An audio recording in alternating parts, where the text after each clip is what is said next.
क्या करें।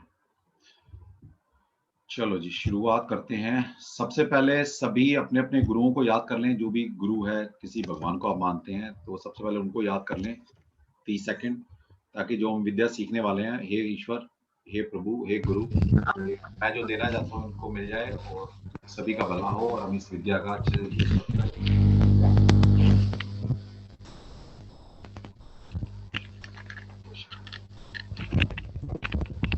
क्योंकि देखिए ये विद्या बिना गुरु के नहीं आएगी कभी भी, तो गुरुओं की ब्लेसिंग चाहिए। चाहे आप वर्चुअल रूप में गुरु मानो किसी को। किसी का माइक अभी डिस्टर्ब कर रहा है, प्लीज।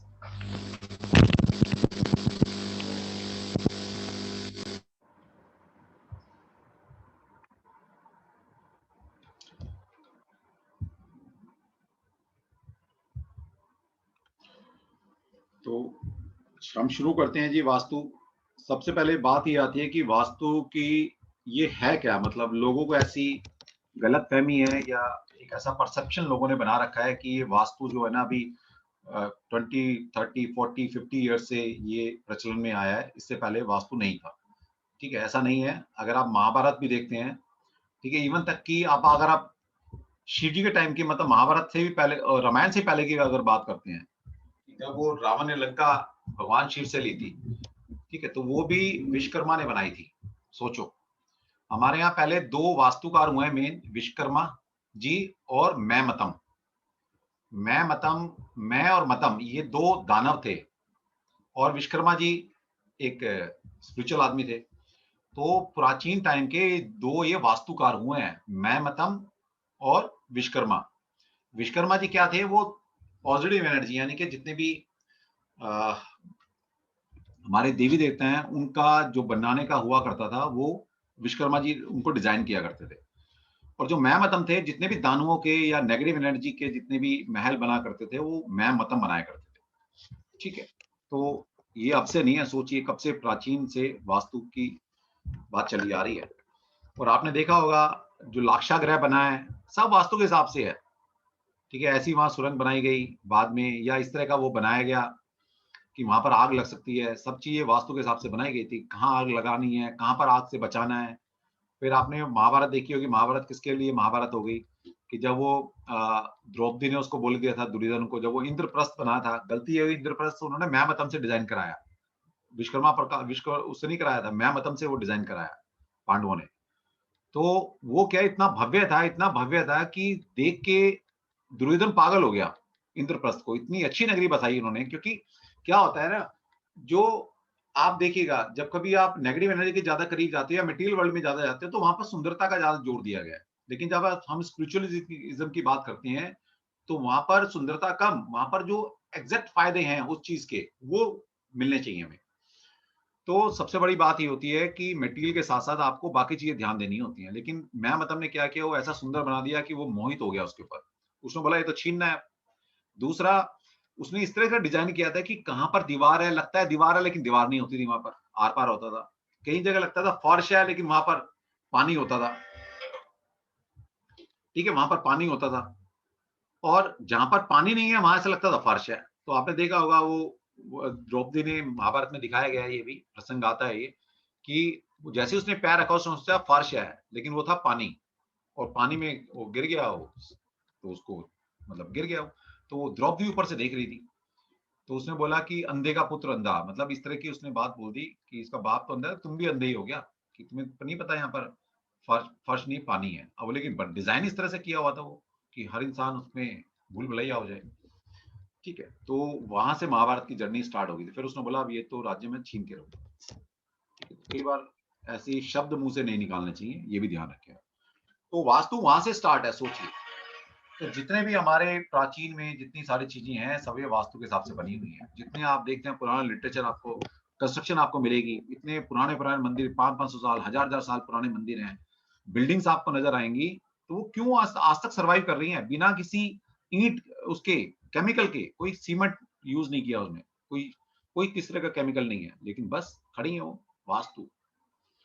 वो लोग कहते तो हैं कि वो जो हमारा क्या नाम है, कौन सा अभी बाढ़ आई थी वहां पर, साइक्लोन आया था, केदारनाथ। ठीक है, बोलते तो हैं लेकिन वो वास्तु के हिसाब से मंदिर बना हुआ है, उसको कुछ नहीं होने वाला उसका। तो ठीक है, देवीय कोई उड़ जाए, वो आप बोल सकते हो कि सब कुछ तबाह हो गया, लेकिन मंदिर बचा हुआ है। क्योंकि सब कुछ तो वैसे ही बना हुआ था, लेकिन मंदिर वास्तु के हिसाब से बना हुआ है। तो हर चीज़ का मतलब होता है। वास्तु का मतलब छोटा मत समझिएगा, फिर कह रहा हूँ मैं। वास्तु अपने आप में पूरा सब्जेक्ट है, पूरा सब्जेक्ट। इसको जीवन भर भी पढ़ लोगे तब भी कम है। इतनी सारी विधाएँ हैं। ये तो मैंने आपको 10-12 तो गिना दी और 3-4 मैं और आयादी वास्तु, एक आयादी वास्तु होता है। उसमें सारी कैलकुलेशन है। उसमें जो डिज़ाइन होता है, एक इंसान को देखते हुए पर्टिकुलर एक इंसान के हिसाब से सारी कैलकुलेशन होती है, सारी। सब कुछ, एक-एक चीज़ पर्टिकुलर एक इंसान को देखकर होती है। तो इसका मतलब जैसे होता है ना, एक तो आपने रेडीमेड शर्ट खरीद ली, भाई ₹40 की शर्ट है, कोई भी पहन लो उसको। कहीं से ढीली रहेगी, किसी की बाजू थोड़ी ऊँची है, किसी की नीची है, वो कम्फर्ट तो नहीं है ना, एक बिल्कुल फिटिंग वाली जो चीज़ कहते हैं। एक होता है बिल्कुल भाई मेरे नाप को बनाओ बिल्कुल कि मैं ही पहन सकता हूँ, उसको दूसरा कोई बंदा पहन ही नहीं सकता उस शर्ट को। तो वो होता है अयादी वास्तु। मतलब एक परफेक्ट घर किसी पर्टिकुलर परफेक्ट इंसान के लिए, दैट इज़ अयादी वास्तु। ठीक है? वो भी कभी करेंगे, कभी ना कभी वो भी करेंगे। तो वास्तु बहुत बड़ा सब्जेक्ट है, ठीक।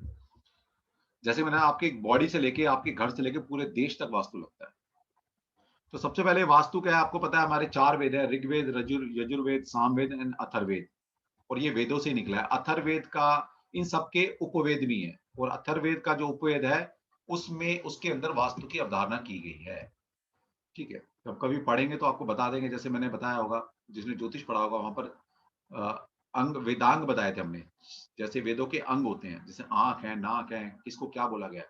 तो ज्योतिष को वेदों ने आँख बोला है, आइज़ बोला है। सोचिए कितनी बड़ी बात है। और आइज़ से आप क्या करते हो? दूर तक देखते हो। मान लें ड्राइविंग आप कर रहे हैं और एक हाईवे पे जा रहे हैं, अगर आप मैं आपकी आँख बंद करूँ तो ड्राइविंग चला नहीं पाएँगे आप बिल्कुल भी, एक कदम नहीं चलाएँगे। या फॉग है, मान लीजिए फॉग है तो क्या होगा? आप कितनी आराम-आराम से ड्राइविंग करते हो क्योंकि आपको 3 फुट 4 फुट का नहीं दिखता है। तो इसका मतलब ये है कि वेदों ने इस ज्योतिष को, वास्तु को, इन ऑकल्ट साइंस को आँख बोला, आइज़ बोला है और आइज़ से आप दूर तक का दे सकते हो और ज्योतिष भी करते क्या हैं? एक दूरदृष्टि होती है कि भई अपनी लाइफ़ को प्लान कर सकते हो कि भई हमारे इस ये दशा आएगी, तब ऐसा बुरा होगा, अच्छा होगा। वास्तु को डिज़ाइन कर लिया। तो ये सब चीज़ें आपकी मानव जाति के लिए, कल्याण के लिए बनाई गई हैं। तो उनका यूज़ करो आप। सिंपल से लॉजिक ये है। दूसरा ये है कि अब वास्तु पढ़ने की ज़रूरत क्या है? ज्योतिष अपने आप में कंप्लीट है, बिल्कुल कंप्लीट, जिसको कह कह सकते हैं कि अ, वैदिक ज्योतिष is the mother of all occult sciences. जितनी भी साइंस है, लाल किताब, टैरो, वास्तु, न्यूमरोलॉजी, सबकी जो मदर है दैट इज़ ज्योतिष। ज्योतिष से ऊपर कुछ नहीं है। ये सारी विद्याएँ उसी में से निकली हैं। तो अगर हमने वो पढ़ लिया तो फिर वास्तु की ज़रूरत क्या है? बिल्कुल ज़रूरत है। अब यही बता रहे हैं कि क्या ज़रूरत है। सबसे पहले ज्योतिष का मतलब होता है कि जब आप पैदा हुए, आप किसी एक नक्षत्र में पैदा हुए, वहाँ से जितने अच्छे-बुरे योग कुंडली में बने हैं आपके, आपकी जो दशाएँ स्टार्ट हो गई हैं, है ना? गुड है, बैड है, जो भी आपकी दशाएँ स्टार्ट हुई हैं, तो वो आपके हाथ में नहीं है। जो मिला है वो भुगतना पड़ेगा। यू हैव टू फेस, आपको फेस करनी पड़ेगी। Good yoga and bad yoga जो भी आपकी कुंडली में है। अच्छा टाइम चल रहा है, बुरा टाइम चल रहा है, आपको भुगतना पड़ेगा। उसको आप ओवरकम नहीं कर सकते। उसको ओवरकम करना है तो नया जन्म लेना पड़ेगा आपको। तभी अब दूसरी कुंडली बनेगी, उससे पहले तो नहीं बन सकती। लेकिन वास्तु के अंदर क्या है? वास्तु के अंदर ये है कि अगर एक किसी गलत मकान में आप रह रहे हो, गलत वास्तु में आप रह रहे हो, तो उसको चेंज कर सकते हो। पहली बात तो मकान ही चेंज कर सकते हो। दूसरा चलो चेंज नहीं करना तो वहाँ पर अल्टरेशन कर सकते हो। भाई किचन गलत बनी है, कोई बात नहीं, तोड़ के दूसरी बनवा लो। चलो कोई चीज़ गलत भी बनी है, हम उसको कलर से ठीक कर सकते हैं। कोई चीज़ जहाँ पर प्लेस नहीं करनी चाहिए थी, मान लें कहीं अर्थ एलिमेंट ज़्यादा रखा हुआ है हमने, तो उसको वहाँ से हटा सकते हो। तो आपके यहाँ फ्री विल मिलती है पहली बात। तो ज्योतिष और वास्तु में मेन फ़र्क तो है। ज्योतिष काम करता है, ज्योतिष बिना टाइम के काम नहीं करता। यहाँ वहाँ पर है दशा, टाइम चाहिए और यहाँ पर क्या चाहिए डायरेक्शन। वास्तु बिना डायरेक्शन के नहीं हो सकता और ज्योतिष बिना टाइम के नहीं हो सकता। पहली बात, दोनों में दो ये फ़र्क है। थोड़ा आपको आइडिया लगे कि पढ़ना क्यों है ये, इसलिए सारी भूमिका बनाई जा रही है। दूसरा है किसी भी इंसान की लाइफ़ को 4 फैक्टर आपकी ये जर्नी, अब आपने जन्म लिया है, ये जर्नी कैसी जाएगी? इसके पीछे मेनली 4 फैक्टर काम करते हैं, जिससे आप डिसाइड कर सकते हो कि मेरी इस जर्नी की लाइफ़ कैसी जाएगी। पहला है time. Time is what? Time is what? Your date of birth and time of birth. जिस टाइम वक़्त आप पैदा हुए हैं, उस वक़्त के हिसाब से आपकी एक कुंडली बन जाती है और दो जो फिक्स हो गई पूरी लाइफ़ टाइम के लिए। आपके अच्छे-बुरे योग, अच्छी-बुरी दशाएँ फिक्स हो गई है, उसको आप ओवरकम नहीं कर सकते। इसका मतलब है जिस वक्त आप पैदा हुए हैं, उसने डिसाइड कर दिया कि इस जीवन में आपको कब क्या कितना मिलना है। ठीक है, तो टाइम एक फैक्टर है जो आपकी लाइफ को डिसाइड करेगा। कोई गलत टाइम में पैदा हो गया तो उसके बुरे योग बन गए कुंडली में, कोई अच्छे टाइम में पैदा हो गया तो उसके कुंडली में अच्छे योग मिल गए, अच्छी दशाएं मिल गई उसको। तो इसका मतलब है टाइम एक बड़ा फैक्टर है आपकी लाइफ को डिसाइड करने के लिए कि आपकी इस जर्नी में आप दुख भोगोगे या आपको खुशियां मिलने वाली। पहली बात। दूसरी बात है डायनेस्टी।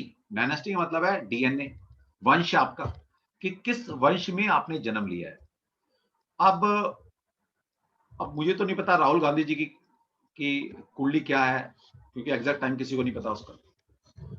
ठीक है, अब ठीक है जी, अब उसके कितने भी कुंडली में बुरे योग बने हो राहुल गांधी के, हमारा तो प्रिंस है वो, हम तो ढोएंगे क्योंकि गांधी उसके पीछे लगा हुआ है, तो जीवन भर ढोना है हमें तो उसमें। तो अब ये मान लीजिए उसकी कुंडली में कितने ही बुरे योग हो, कितने दरिद्र योग उसकी कुंडली में बने हो, उसकी दशाएं कितनी खराब चली, उसे क्या फर्क पड़ने वाला है, क्योंकि उसने ऐसे वंश में जन्म ले लिया जहां पर रुपये पैसे की, स्टेटस की कोई कमी नहीं है। तो उसकी जीवन चल जाएगा ना, चाहे वो जीवन में प्रधानमंत्री ना बन पाए, प्राइम मिनिस्टर ना बने, कोई मिनिस्टर ना बने, उसे कोई फर्क नहीं पड़ता। वो मस्त मस्त रहता है क्योंकि पैसे की कमी नहीं है, रुतबे की कमी नहीं है, उसकी जिंदगी कट जाएगी। तो इसका मतलब है वो एक ऐसे वंश में जन्म लिया जिससे उसकी लाइफ डिसाइड होगी, भाई तूने मौज लेनी है, चाहे तेरी कुंडली में कितनी दरिद्र योग बने हो, चाहे तेरी कुंडली में भिखारी के योग बने हो, तेरे को कोई फर्क नहीं पड़ने वाला, तू तो मस्त रहेगा जीवन। तो इसका मतलब है दो फैक्टर, एक मेजर फैक्टर होते हैं आपकी लाइफ को डिसाइड करते हैं कि आपकी जर्नी इस लाइफ में कैसी रहेगी। दूसरा है एनवायरनमेंट। तो ये भी बोला गया है कि हमारे यहाँ बुजुर्ग बोलते हैं ना कि अच्छी संगत में रहना चाहिए, है ना, अच्छे लोगों के साथ रहो, अपनी फ्रेंडशिप है, अच्छे लोगों में उठो बैठो, जो नॉलेजेबल पर्सन है उनके साथ ज्यादा से ज्यादा टाइम दो। एनवायरनमेंट का मतलब है एक सिचुएशन, एक माहौल और एक लोग, कि अच्छे लोगों के बीच में अगर आप बैठते हैं तो अच्छी बातें सीखते हो। और ये लास्ट है कर्मा, कि अच्छे कर्म, मतलब अगर मेरे को कुंडली में कुछ भी नहीं मिला लेकिन मैं अपने कर्मों से, भगवान श्री कृष्ण ने बोला है कि आप कर्मों से अपनी चीजों को उठा सकते हो, थोड़ा कर्म कर कर तो अच्छी कर्म कर सकते हो। तो इसका मतलब चार फैक्टर हैं, ये चार फैक्टर आपकी लाइफ को डिसाइड करते हैं। इसमें से जो दो मेजर फैक्टर हैं और ये लाइफ में सबसे ज्यादा इंपॉर्टेंट है आपके लिए, टाइम एंड डायनेस्टी, ये आपके हाथ में नहीं है। किसी को पता है कि मेरे को कब जन्म लेना है? ये आपके हाथ में तो है ना कि आप कब जन्म लेंगे, किस नक्षत्र में आपका जन्म होगा, आपके हाथ में नहीं है। दूसरा, किस वंश में आपने जन्म लेना है, ये भी आपके हाथ में नहीं है। तो इसका मतलब है टाइम एंड डायनेस्टी ये ईश्वर के हाथ में है। और अगर 100% इसको मैं मार्क्स दूं तो 30% इसके मार्क्स हैं, 30% इसके मार्क्स है, 20 और 20 एनवायरमेंट और कर्मा के 20-20 है। तो इसका मतलब है आपकी लाइफ कैसे जाने वाली है, 60% तो आपके हाथ में ही नहीं है, ये तो प्री डिसाइडेड है। अब आपके हाथ में क्या बचा है, एनवायरमेंट और कर्मा। अब जो आप कर्मा करते हो, ये एक अच्छे कर्म एक अच्छे एनवायरनमेंट में ही हो सकते हैं। कोई आप ऋषि मुनि नहीं हो, योगी नहीं हो कि एक बुरे में या गलत एनवायरनमेंट में बैठकर भी आप एक अच्छी कर्म को कर पाएंगे, आप कोई ऋषि नहीं हो। We are all are normal human being. तो हमें अच्छे कर्म करने के लिए अच्छी संगत, अच्छा एनवायरनमेंट, अच्छा माहौल चाहिए, हम तभी कर पाएंगे। ठीक है, इसका मतलब है कर्म का सीधा संबंध एनवायरनमेंट से है। कर्म अपने आप में कुछ नहीं है, अच्छे कर्म करने हैं तो आपको अच्छा एनवायरनमेंट मिलेगा तो आप अच्छे कर्म कर लोगे। तो इसका मतलब है एनवायरनमेंट के ऊपर बेस्ड है कर्मा। और एनवायरनमेंट का मतलब है वास्तु, एनवायरनमेंट का सीधा सीधा रिलेशन होता है वास्तु। इसका मतलब है अच्छे वास्तु में रहोगे, अच्छे कर्म होते चले जाएंगे, अच्छे कर्म होंगे। ये भी थोड़ा बता देता हूं आपको, कर्मा थोड़ी थोड़ी पढ़ ली ना जिसने, उसका उद्धार हो जाएगा। ठीक है, तो इसका मतलब है 60% हमारे हाथ में नहीं है, 40% डिसाइड करते हैं, ये हमारे हाथ में विल है। और ये भी कुछ हद तक विल है, अगर हम अच्छे एनवायरनमेंट में रहते हैं, अच्छे वास्तु में रहेंगे तो अच्छे कर्म करेंगे। तो इसका मतलब है सारी सारी चीजें एक दूसरे के ऊपर बेस्ड हैं। दूसरा आती है कर्मा थ्योरी, ये थोड़ी सी 5 मिनट में समझाकर फिर आगे बढ़ते हैं, कोर्स को स्टार्ट करें। 3 तरह के कर्म बोले गए हमारे, संचित कर्म, प्रारब्ध एंड क्रियमान। संचित कर्म मतलब एक सोल है हमारे अंदर, आत्मा जिसको बोलते हैं, आत्मा या सोल, उसकी कभी ना कभी तो जर्नी स्टार्ट हुई होगी। तो सोल की जर्नी जब से स्टार्ट हुई है, अब हमें नहीं पता हमारा कौन सा रीबर्थ है, 5वां है, 10वां है, 50वां है, 100वां, हु नोस, नोबडीज नोस, हमें नहीं पता। लेकिन इतना है कि जब से हमारी सोल की जर्नी स्टार्ट हुई है और आज तक, अभी तक, पिछले 1 सेकंड तक किए हुए कर्म, मैंने जितने भी अच्छे बुरे कर्म किए हैं वो सारे सारे संचित कर्म में ऐड हो जाते हैं, दैट इज संचित कर्मा। जितने भी, पिछली जर्नी, उससे पिछली जर्नी, जितने भी, जब तक मेरी सोल की जर्नी स्टार्ट हुई है और 1 सेकंड अभी तक, प्रेजेंट तक, मेरे जितने भी कर्म हैं अच्छे बुरे, इनका सबका लेखा-जोखा संचित कर्मा में। जैसे आपने देखा होगा, जब से आपका फेसबुक अकाउंट खुला है, बेशक आपने यहाँ से डिलीट कर दिया चीजें, लेकिन उस सर्वर पर, फेसबुक के सर्वर पर, जब से आपने अकाउंट खोला है, किस चीज को लाइक किया, किसको डिसलाइक किया, कब कौन सी पोस्ट डाली, कुछ भी आपने अगर वहां पर किया है, सारा डाटा उनके पास है। या गूगल में जब भी आपने अकाउंट खोला होगा, आप यहाँ से डिलीट कर सकते हो, उनके सर्वर में हमेशा रहता है। तो इसी तरह से संचित कर्मा एक ऐसी हार्ड डिस्क है हमारी, कि जब हमारी सोल की जर्नी स्टार्ट होती है, वो हार्ड डिस्क हमारे साथ चलती है हमेशा। हम जन्म पे जन्म लिए जाते हैं, लेकिन हार्ड डिस्क में सारा डाटा स्टोर होता रहता है। दैट इज संचित कर्मा। प्रारब्ध कर्म इज व्हाट? प्रारब्ध कर्म इज, इस जर्नी में एक कुंडली लेकर हम आए हैं। मतलब इस जर्नी में जो हम अच्छे बुरे काम करने वाले हैं, मतलब अच्छा बुरा जो हम भुगतने वाले हैं, या हमें एक कुछ मिलने वाला है, कुछ भी हमारे साथ होने वाला है, कहते हैं ना भाई, हमारा प्रारब्ध था इस जन्म में, हमारे पास जो अच्छा बुरा होता है, हम क्या बोलते हैं? हमारा प्रारब्ध था, पिछली जर्नी में हमारा कुछ लेना देना था। तो प्रारब्ध कर्मा इज व्हाट, कि जो हम कुंडली लेकर आते हैं, भगवान क्या करता है, उन संचित कर्मा में से निकाल कर कुछ, उनका अच्छा बुरा जो भी हमने किया होता है, उसमें से कुछ निकालता है और हमें इस जन्म में दे देता है। अब वो क्या देता है, वो उसके हाथ में है। हमने अच्छे बुरे दोनों कर्म किए होते हैं। अगर उसको लगता है कि बुरे बुरे ज्यादा है, तो इस बार आपको कष्ट देगा, आपको परेशानी आएगी, तो वो भुगतने पड़ेंगे यहाँ पर आपको। अगर आपने अच्छे कर्म किए हुए हैं, तो वहां से आप, हो सकता है अच्छे कर्म का आपको भुगतान कर रहा हो ईश्वर, तो आप मजे में रहते हैं, पैसा कमाते हैं, रुपया पैसा सब कुछ मिलता है आपको लाइफ में। दैट इज प्रारब्ध। जो भी हम यहाँ पर कुंडली बनी है, अच्छी बुरी दशाएं हैं, ये हमारा प्रारब्ध है। किसी को देखे, मैं फिर कहता हूँ हमेशा, किसी को कभी कोसना नहीं चाहिए कि भाई मेरे साथ उसने ऐसा कर दिया, भगवान तूने मुझे कहा। भगवान किसी का बुरा नहीं चाहता, ये आपके कर्म है, जो आपका कुंडली के रूप में आपके आगे आए हैं। ये आपके कर्मा है, जैसे कर्म करोगे। भगवान क्या, जब हम भी एक पिता हैं, हम भी एक पेरेंट्स हैं अपनी बच्चों के, हम जानते बूझते भी अपने बच्चों को गलत नहीं कर सकते, और वो तो परम पिता है, वो क्यों आपके साथ गलत करेगा? ऐसे आपके साथ इस जर्नी में क्यों गलत करेगा आपके साथ? वो नहीं करता। वो तो कहता है भाई तूने कुछ जो किया है, उसका लेखा जोखा मैंने देख लिया, अब ये पकड़, जाके भुगतना पड़ेगा तेरे को। तो ये तो हमें भुगतना पड़ता है। तो दैट इज प्रारब्ध। क्रियमान कर्म है, जो भी हम एट प्रेजेंट कर्मा करते हैं, that is kriyaman karma. At present, जो प्रेजेंस में जो भी आप कर्म करते हैं, दैट इज क्रियमान कर्म।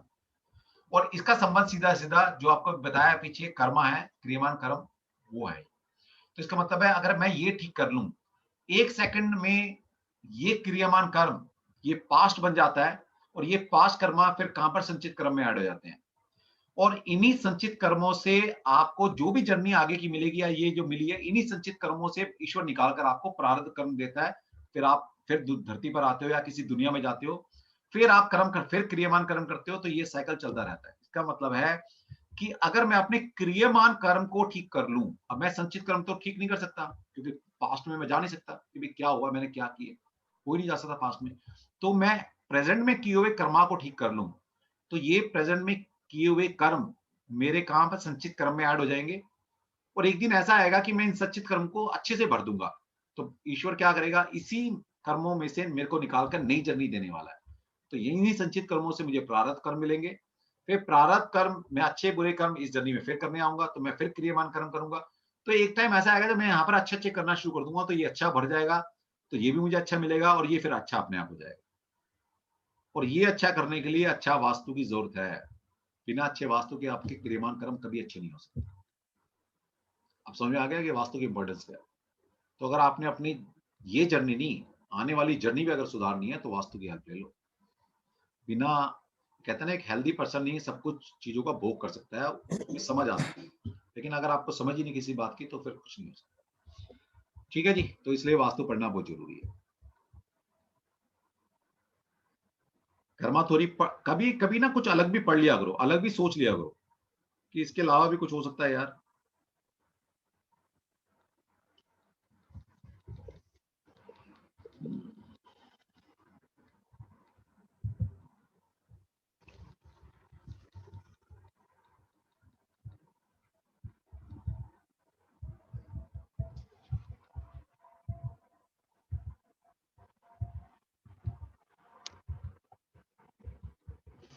आज कोई कैलकुलेशन वाली बात नहीं पढ़ाते, कैलकुलेशन आपको नेक्स्ट क्लास में पढ़ाऊंगा थोड़ी। तो सबसे पहले मैं यहाँ पर कुछ स्लाइड शेयर करूंगा आपसे, और उन चीजों को याद करना है अपनी नेक्स्ट क्लास से पहले क्योंकि वो अगली क्लास के बाद मतलब हर क्लास में काम आनी शुरू होगी आपके। तो सबसे पहले तो यहाँ से देखते हैं कि जो हमारी जो दिशाएं होती हैं, 4 हमारी मेन डायरेक्शंस हैं, ईस्ट, वेस्ट और नॉर्थ और साउथ, और 4 हमारी डायगोनल डायरेक्शन होती हैं, नॉर्थ ईस्ट, साउथ वेस्ट और नॉर्थ वेस्ट। बेसिकली टोटल अगर दिशाएं देखेंगे, टोटल 8 दिशाएं हैं पूरे एनवायरनमेंट के अंदर, 360 में के अंदर 8 दिशाएं हैं, 10 दिशाएं हैं, लेकिन हमारा जो मैक्सिमम यूज होगा वास्तु के अंदर वो 8 दिशाओं को यूज करते हैं, 8 डायरेक्शन हम यूज करेंगे। इन 10 दिशाओं के मतलब अलग अलग हैं। इन्हीं 10 दिशाओं में कुछ प्लैनेट रूल करते हैं इन दिशाओं पर, और कुछ देवता रूल करते हैं इन दिशाओं पर। तो सबसे पहले इस स्लाइड से हम ये सीखते हैं कि कौन सी दिशा में कौन सा प्लैनेट रूल करता है और कौन सा देवता रूल करता है। जैसे कि यहाँ आप देख पा रहे हैं ईस्ट डायरेक्शन है, ईस्ट डायरेक्शन में जो प्लैनेट रूल करता है दैट इज सन, सूर्य रूल करता है। थोड़ा थोड़ा मैं आपको बाद में इसका लिटरेचर भेजूंगा कि सन के मतलब क्या है, सन किस चीज का कारक है। अगर आपने बहुत अच्छा वास्तु कंसल्टेंट बनना है तो आपको इन देवताओं की कैरेक्टरिस्टिक, इन प्लैनेट की कैरेक्टरिस्टिक, इन एलिमेंट की कैरेक्टरिस्टिक पता होनी चाहिए, तभी आप चीजों को डिकोड कर पाओगे, चीजों को पकड़ पाओगे। ठीक, तो सबसे पहले ईस्ट है, ईस्ट में सन रूल करता है प्लैनेट में, और जो इंद्र है, ठीक है। अब इंद्र के बारे में पढ़ना पड़ेगा आपको, मैं सारी चीज तो नहीं पढ़ा पाऊंगा इन देवताओं के बारे में आपको। अब इंद्र के बारे में किसी भी लिटरेचर से पढ़ना शुरू करो, भाई इंद्र की क्या क्या कैरेक्टरिस्टिक थी। भाई इतना तो पता है कि इंद्र देवताओं का राजा था, इतना तो सबको पता है। सारा वैभव उसके क्या दिखाया गया हमारे लिटरेचर में, देखो कोई सीरियल देखो आप, इंद्र की क्या एक क्या परसेप्शन है हमारे लिए, मतलब हम अगर इंद्र के बारे में परसेप्शन बनाए तो क्या है, भाई एक तो राजा है वो, दूसरा उसके राज दरबार में सारी कुछ चीजें हैं, लोग आराम कर रहे हैं, सारे ऐशो आराम की चीजें उसके पास हैं, ठीक है। वहां पर अप्सराएं नृत्य कर रही हैं, तो अप्सरा का नृत्य करने वाला अप्सरा नहीं है वहां पर, मतलब समझिए कितना पॉजिटिव माहौल है वहां पर, कि सब सारी खुशियां, सारी प्रॉस्पेरिटी इंद्र के पास है, ये मतलब है। दूसरा, इंद्र क्या है, इंद्र को सभी देवताओं का राजा बताया गया। अब भाई देवता है कौन, ये देवता ये तो है अग्नि देवता, वायु देवता, सूर्य देवता, ये साक्षात देवता है। और आपको ये पता होना चाहिए पहले कि देवता का मतलब क्या होता है। कोई बताएगा कि देवता का मतलब क्या है? एनीबॉडी? मैं ही थोड़ा बोलूंगा यार, आप भी तो बोलोगे। एनीवन? देवता का मतलब क्या होता है? हाउ कैन वी डिफाइन कि समवन इज देवता? सर आपने बताया था मुझे जो क्लास में, तो मैं बताऊं या फिर अभी बाकी नहीं, सब लोगों तू को रहने दे बोलने भाई, दो? तेरे को तो मैंने बता रखा है, दूसरों को भी तो सोचने दे। बोलो भाई बोलो, थोड़ा सा इंटरेक्शन तो हो ताकि पता तो लगे। हाँ, क्योंकि मुझे मेरी स्क्रीन पर, मैं थोड़ा सी विंडो में दिख रहा हूँ, मुझे मेरी स्क्रीन ये जो मैंने शेयर किया वो दिख रहा है, मुझे कुछ नहीं दिख रहा हो कोई, मुझे पता तो लगे लोग एक्टिव हैं या नहीं है। जो हमेशा देते हैं वो है देवता, हाँ, जो हमेशा देते हैं। ठीक, बहुत बढ़िया बहुत बढ़िया। इसका मतलब देवता उस इंसान को या उसको बोला जाता है कि जो सिर्फ देता है, वो बदले में कोई इच्छा नहीं रख रहा आपसे। जैसे सूर्य को देवता बोला गया है। अब इसका मतलब ये नहीं है कि आपने अगर सन को सुबह जल नहीं चढ़ाया, किसी दिन भूल गए, तो सूर्य मना कर देगा कि भाई तूने मुझे जल नहीं चढ़ाया तो मैं आज तुझे ना अपनी सनलाइट नहीं देने वाला। या चांद को तुमने नहीं पूजा तो चांद ये तो नहीं कहता है कि मुझे पूजो, या वायु देवता आपको हवा देने से मना कर देते हैं। तो ये सारी एनर्जीज है, बेसिकली इनका काम है देने का, निस्वार्थ, ये देते हैं, ये आपसे कोई एक्सपेक्टेशन नहीं है। ठीक है, तो आप भी अगर किसी ने देवता बनना है तो ये सब चीजें क्वालिटी लानी पड़ेगी कि सबके लिए करो, निस्वार्थ करो, किसी एक्सपेक्टेशन मत रखो, तब आप देवता कहलाओगे, बनना चाहते हो तो इंद्र क्या है, इंद्र सभी देवताओं का राजा है। अब इसका मतलब ये हो गया, अब इसको लॉजिकली समझना, क्योंकि मैं समझाने कुछ और चाह रहा हूं आपको। यानी कि इंद्र, किसी को भी हम कोई पदवी या कोई स्टेटस, किसी कोई कुर्सी, कोई चेयर कब देते हैं? जब इसमें वो पावर होती है। अब इंद्र को क्या हमने ऐसा मुखिया बनाया, ऐसा एक मैनेजर बनाया जो सभी बंदों से अच्छे से काम करा सके और उनको मैनेज कर सके, तभी तो उसको हमने राजा राजा राजा बोला।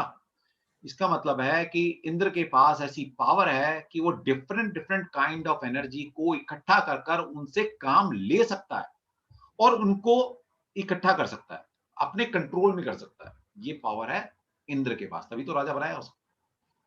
ठीक है, तभी राजा बनाया। तो मोटा मोटा समझ में आ गया।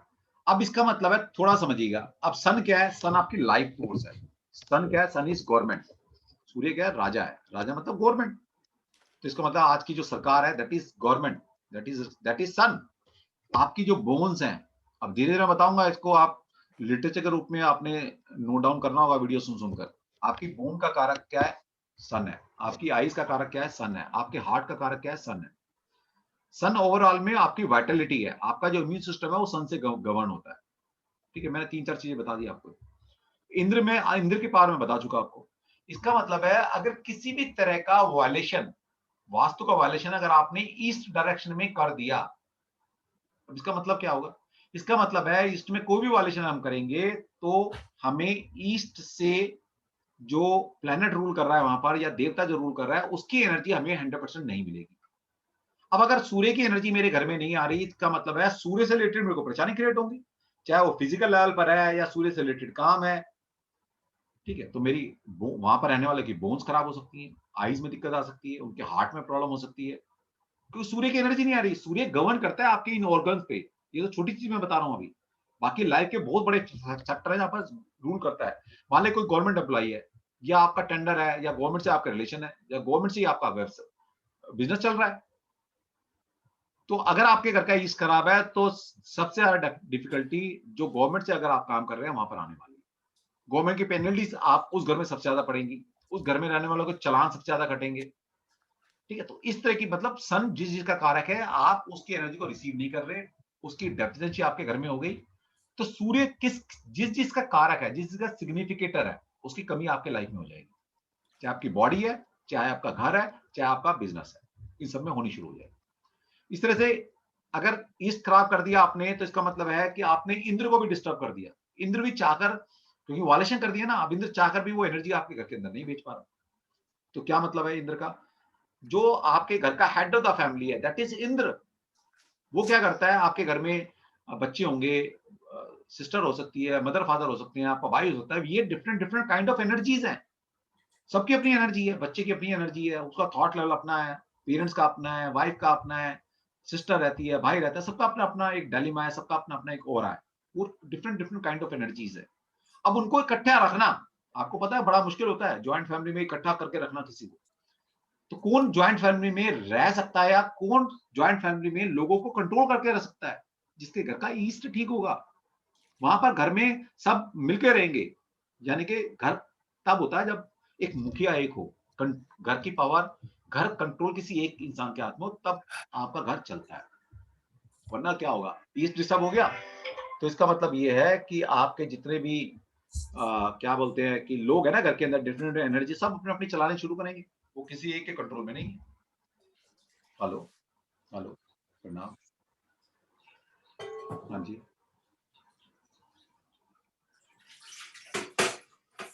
कोई बात नहीं बेटा, मैं क्लास ले रहा हूँ, बाद में कर लियो, है ना? हाँ, ओके, ठीक।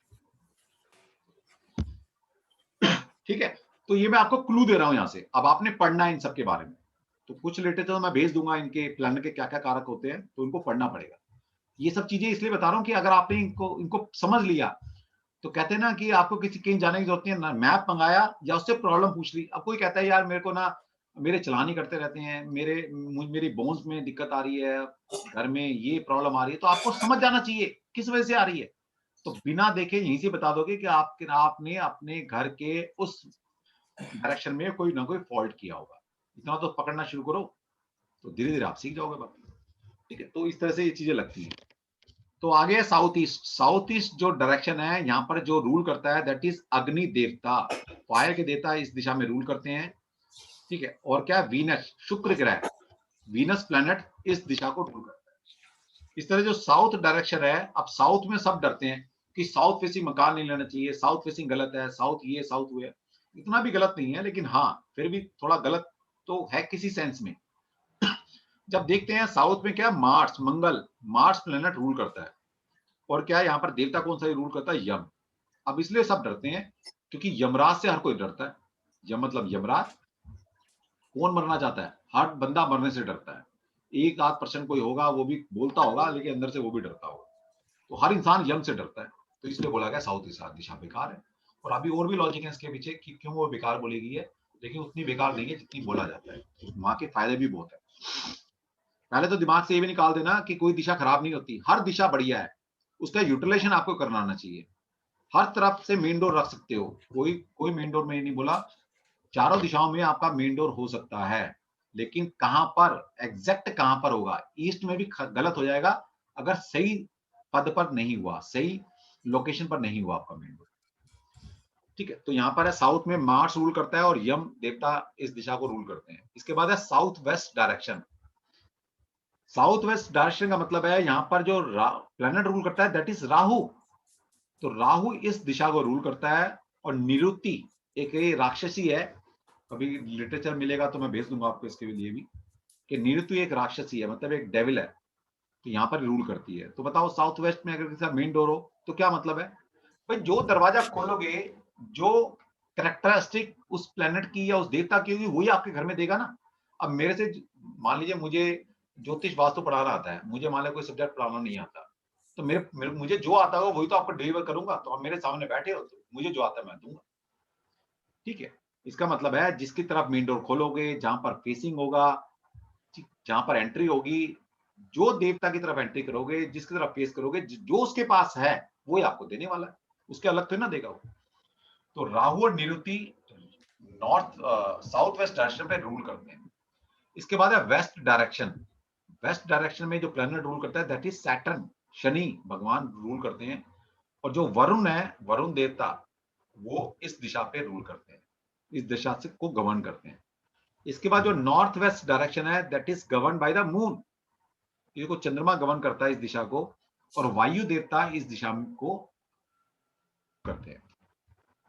इसके बाद है नॉर्थ डायरेक्शन। नॉर्थ डायरेक्शन जो है, जो प्लेनेट रूल करता है दैट इज मरकरी।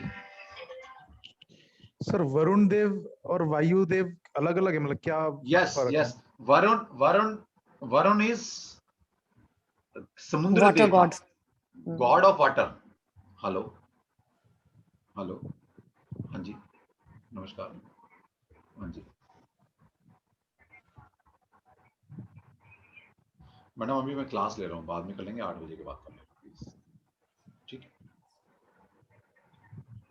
अभी तभी बात कर लेना मैडम, 8 बजे के बाद, ठीक है? हाँ जी, वरुण देवता इज गॉड ऑफ वाटर, समुद्र के देवता, वो भी समुद्र के बहुत सारे स्टोर्ड वाटर के देवता है वरुण। ठीक है सर। ठीक है, तो इसीलिए यहां पर बोला गया है कि ओवरहेड टैंक जब भी आप बनाएंगे, ओवरहेड टैंक, ठीक है, तो वो कहां बनाएंगे, वेस्ट में, दी बेस्ट बताया गया है। अब इसके पीछे लॉजिक यही है। अब ये है वरुण, वरुण क्या है, समुद्र के देवता या बहुत सारे बहुत बड़े स्टोर्ड वाटर के देवता हैं ये, ठीक है, स्टोर्ड वाटर के। और आपके घर में अगर मैं समुद्र बोलूं तो कौन क्या है समुद्र, आपके घर में अगर समुद्र बोलूं तो कहां पर है समुद्र, टैंकी, जो ऊपर वाटर टैंक है आपका, वो आपका एक तरह से समुद्र है, सब मैक्सिमम पानी वहां पर है। ठीक है, इसलिए ओवरहेड टैंक यहां बनाया जाता है। इसके पीछे और भी रीजन है, जब आएंगे तो बता दें। नॉर्थ में क्या मरकरी और कुबेर रूल करता है। अब ये कुबेर को लोगों ने कंसेप्ट ही गलत बनाया हुआ है।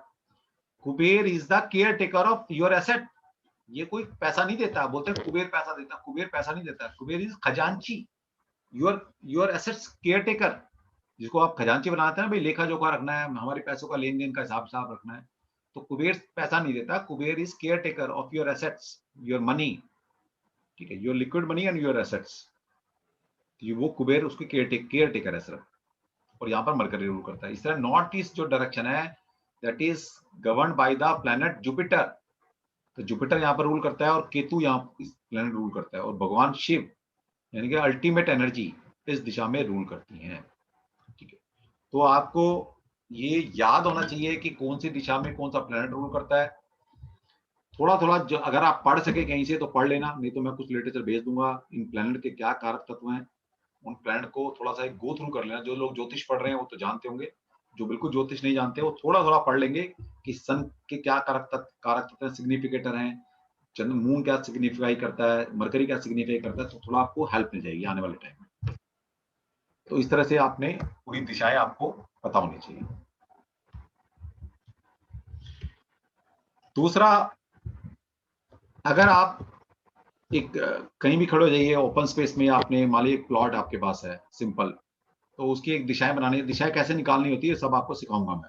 कि एग्जैक्ट दिशा की मार्किंग कैसे करते हैं, और लोकेशन पर मार्क करने के बाद उसको मैप पर कैसे मार्क करेंगे, क्योंकि काम हमने मैप पर करना है, ग्राउंड पे नहीं जाके काम करना। ग्राउंड पे भी काम किया जाता है लेकिन मैक्सिमम काम मैप पर होता है।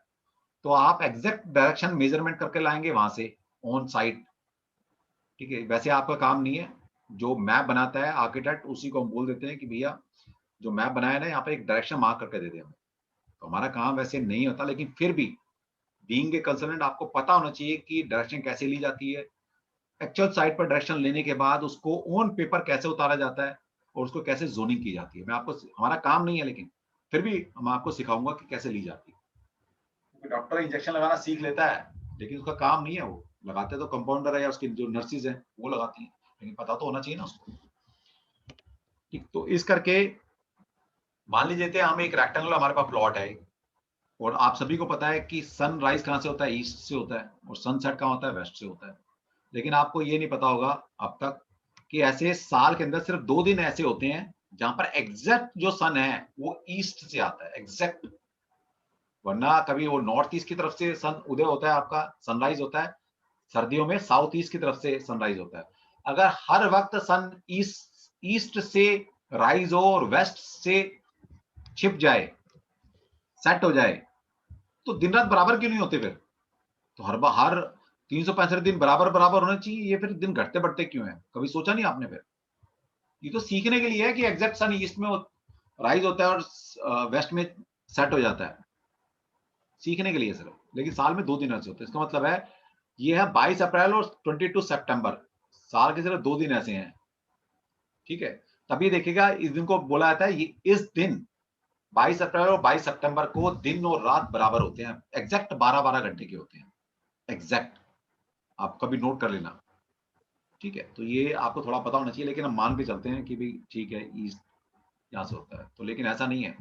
सर्दियों में एग्जैक्ट जब 21 जून के आसपास एग्जैक्ट जब सन निकलेगा उस दिन देखना वो नॉर्थ ईस्ट है आपका। इस तरह से जब 22 दिसंबर होता है, सबसे छोटा दिन सबसे बड़ा दिन जिसको बोला जाता है, सबसे बड़ा दिन कब बोलते हैं, अभी आएगा ना उस दिन हम शरबत वरबत प्रसाद वरसाद जो बांटते हैं, छबील लगाते हैं, पानी बांटते हैं उस दिन, बड़े दिन। तो 21 जून या 22 जून को आता है वो। तो 22 जून सबसे बड़ा दिन, तो उस दिन एग्जैक्ट सन नॉर्थ ईस्ट से निकलता है। निर्जला एकादशी। हाँ जी, निर्जला एकादशी। निर्जला एकादशी जो भी है, इसलिए छोटा दिन होता है 22 सितंबर और 22 दिसंबर, उसको सबसे छोटा दिन बोला गया है। वहां पर क्या है, दिन छोटा है, रात सबसे बड़ी है। तो वो जब सन, उस दिन सन साउथ ईस्ट में होता है, इसका मतलब है देखो कितना वेरिएशन हो गया, नॉर्थ ईस्ट से साउथ ईस्ट कितना वेरिएशन हो गया, ठीक है। तो इतना वेरिएशन हो जाता है, अब आप समझ सकते हैं ये 90 डिग्री का फर्क आ गया, 90 डिग्री का बहुत बड़ा डिफरेंस है ये।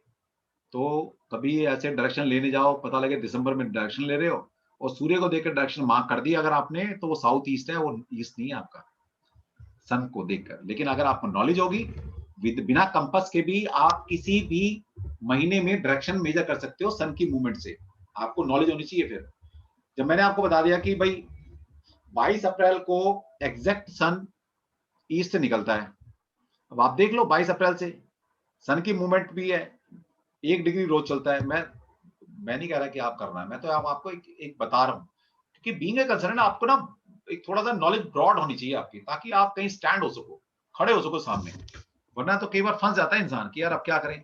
मान ले किसी ने बोल दिया यार तुम तो बहुत अच्छे वास्तु कंसल्टेंट हो, मैंने सुना है, तो यार प्लीज यार मेरे घर का कुछ देख के बताओ। अब आप ये नहीं कह सकते यार मेरे पास कंपास नहीं है, चलो आप तो मोबाइल में, चलो मोबाइल भी नहीं है आपके पास, मान लीजिए खराब हो गया है, आपका ऐप काम नहीं कर रहा, अब क्या करोगे? अब आप ये नहीं बोल सकते यार मेरे पास कंपास नहीं है, मुझे क्या पता कौन सी दिशा होगी, कहां पर होगी, आपको बताना पड़ेगा। क्योंकि आप लोग हमसे बहुत एक्सपेक्ट करते हैं और हमें ऐसा मानते हैं कि ब्रह्मा विष्णु महेश के बाद हमारे पास ही नॉलेज है सारी, ऐसा लोग मानते हैं। क्योंकि कुंडली दिखाएंगे और फिर पूछेंगे जी मेरी बीवी के ससुराल में उसके भाई के बारे में बता दो मेरी कुंडली से, बताओ भाई साहब, है ना, कितनी बड़ी बड़ी बातें पूछते हैं। अरे भैया एक जन्म में अगर हम एक उस जिसकी इंसान की कुंडली है उसको भी जान पाए तो बहुत गनीमत है। अब तू सोच रहा है मैं तुम्हारी बीवी के भाई के बेटे के बारे में तेरी कुंडली से बता दूं, तो बड़ा मुश्किल है।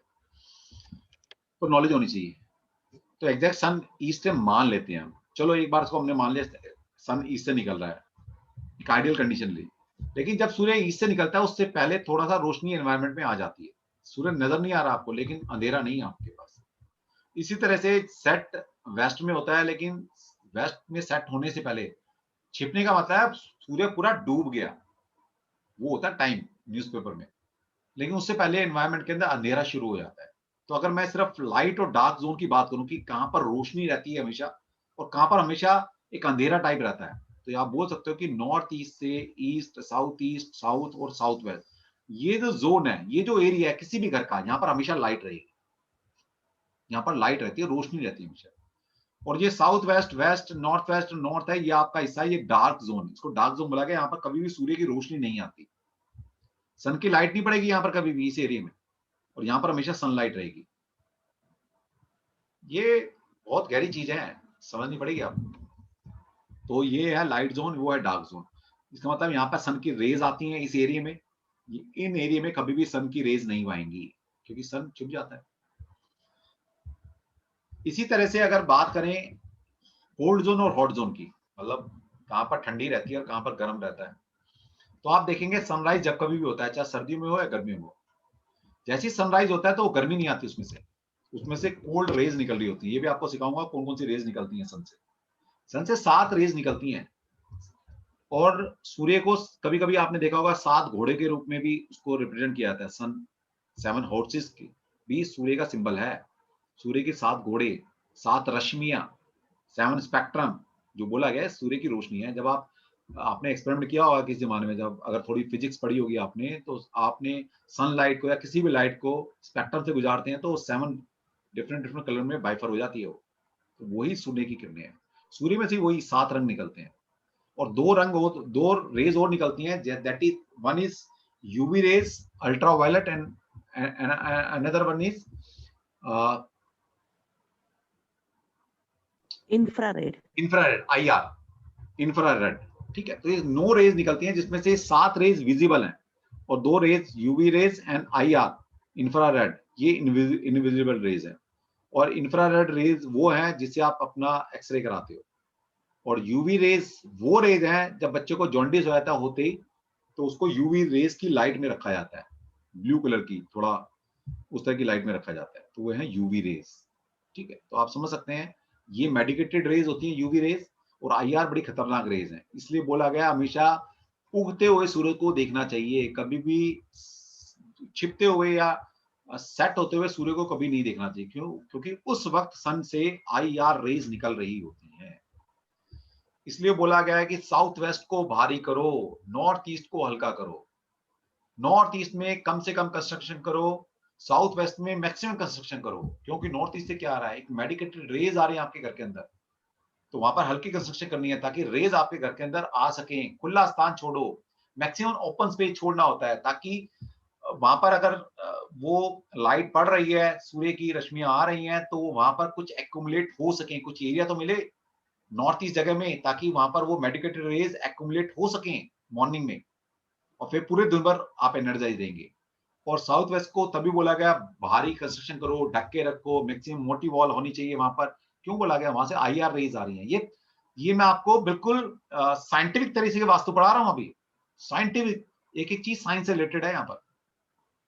ठीक है, तो इसलिए यहाँ पर हम इसको भारी कंस्ट्रक्शन करते हैं, वहां दीवारें मोटी होंगी, कर्टेन मोटे होंगे, डोर और विंडोज कम से कम होंगी इस जोन में, तो इसलिए यहाँ लगाते हैं। और maximum open space, maximum doors, maximum Windows कहाँ करेंगे हम? इसकी तरफ। वैसे भी अभी देखिए यहाँ पर एक डायग्राम के समझाया हुआ है, तो सन जब निकलता है 7 बजे, 8 बजे, 6 बजे, जब भी निकलेगा उसके 3-4 घंटे बाद आपको एक फील आना शुरू होता है, सन से गर्मी निकलनी शुरू होती है। वो टाइम होता है लगभग 10 बजे के बाद। तो 10 बजे सूर्य साउथ ईस्ट में होता है अक्सर, अगर एक आइडियल कंडीशन ले ले ईस्ट से निकला है तो इसके बाद गर्मी शुरू होती है सन से। और जब सन छिप जाता है, सेट हो जाता है, उसके बाद भी एनवायरनमेंट में आप देखिएगा एक अजीब सी गर्मी रहती है। फिर जब वो 9-10 बज जाते हैं ना, उसके बाद फिर नेचर एनवायरनमेंट ठंडा होना शुरू होता है, आपको थोड़ा एक एनवायरनमेंट में कूलनेस नजर आती है। तो इसका मतलब अगर मैं इसको 2 लाइन में डिवाइड कर दूं पूरे जोन को, तो ये हॉट जोन है, यहाँ पर हमेशा गर्म रहेगा, साउथ ईस्ट से लेकर और साउथ वेस्ट तक ये गर्म रहेगा हमेशा। और ये क्या रहेगा? कोल्ड रहेगा। इसके इतने बड़े फर्क हैं, अगर आपको कभी जज करना हो तो आप ये देखना, सिंपल, आप जो कर्ड को जमाते हैं, हम दही जमाते हैं, दही को जमा लेना और दही का आधा आधा पार्ट कर देना, उसमें से आधी निकाल कर अपने सिंपल नॉर्थ में रख देना और आधी निकाल कर साउथ वेस्ट में रख देना, अपने घर के ही साउथ वेस्ट में रख देना और नॉर्थ में रख देना, और 2 घंटे बाद उसको टेस्ट करना, आपको खुद पता लग जाएगा कि कौन सी साउथ वेस्ट में रखी थी और कौन सी नॉर्थ में रखी, आपको यहीं से पता लग जाएगा। क्योंकि जो यहाँ ये नेचुरल गर्म जोन होता है, यहाँ पर रखेंगे तो उसमें खट्टापन थोड़ा जल्दी आ जाएगा, और अगर जो चीज नॉर्थ में रखी होगी वो क्या है, ठंडा जोन है, तो वहां पर वो दही आपको पता गर्मी में रखे तो जल्दी खट्टी हो जाती है, तो आपको टेस्ट का डिफरेंस अपने आप आ जाएगा खाने के अंदर। दही कर्ड क्या होती है, जल्दी आप टेस्ट समझ पाते हो उसका, इसलिए मैंने बोला है, नहीं तो किसी भी चीज को रख के आप जज कर सकते हो।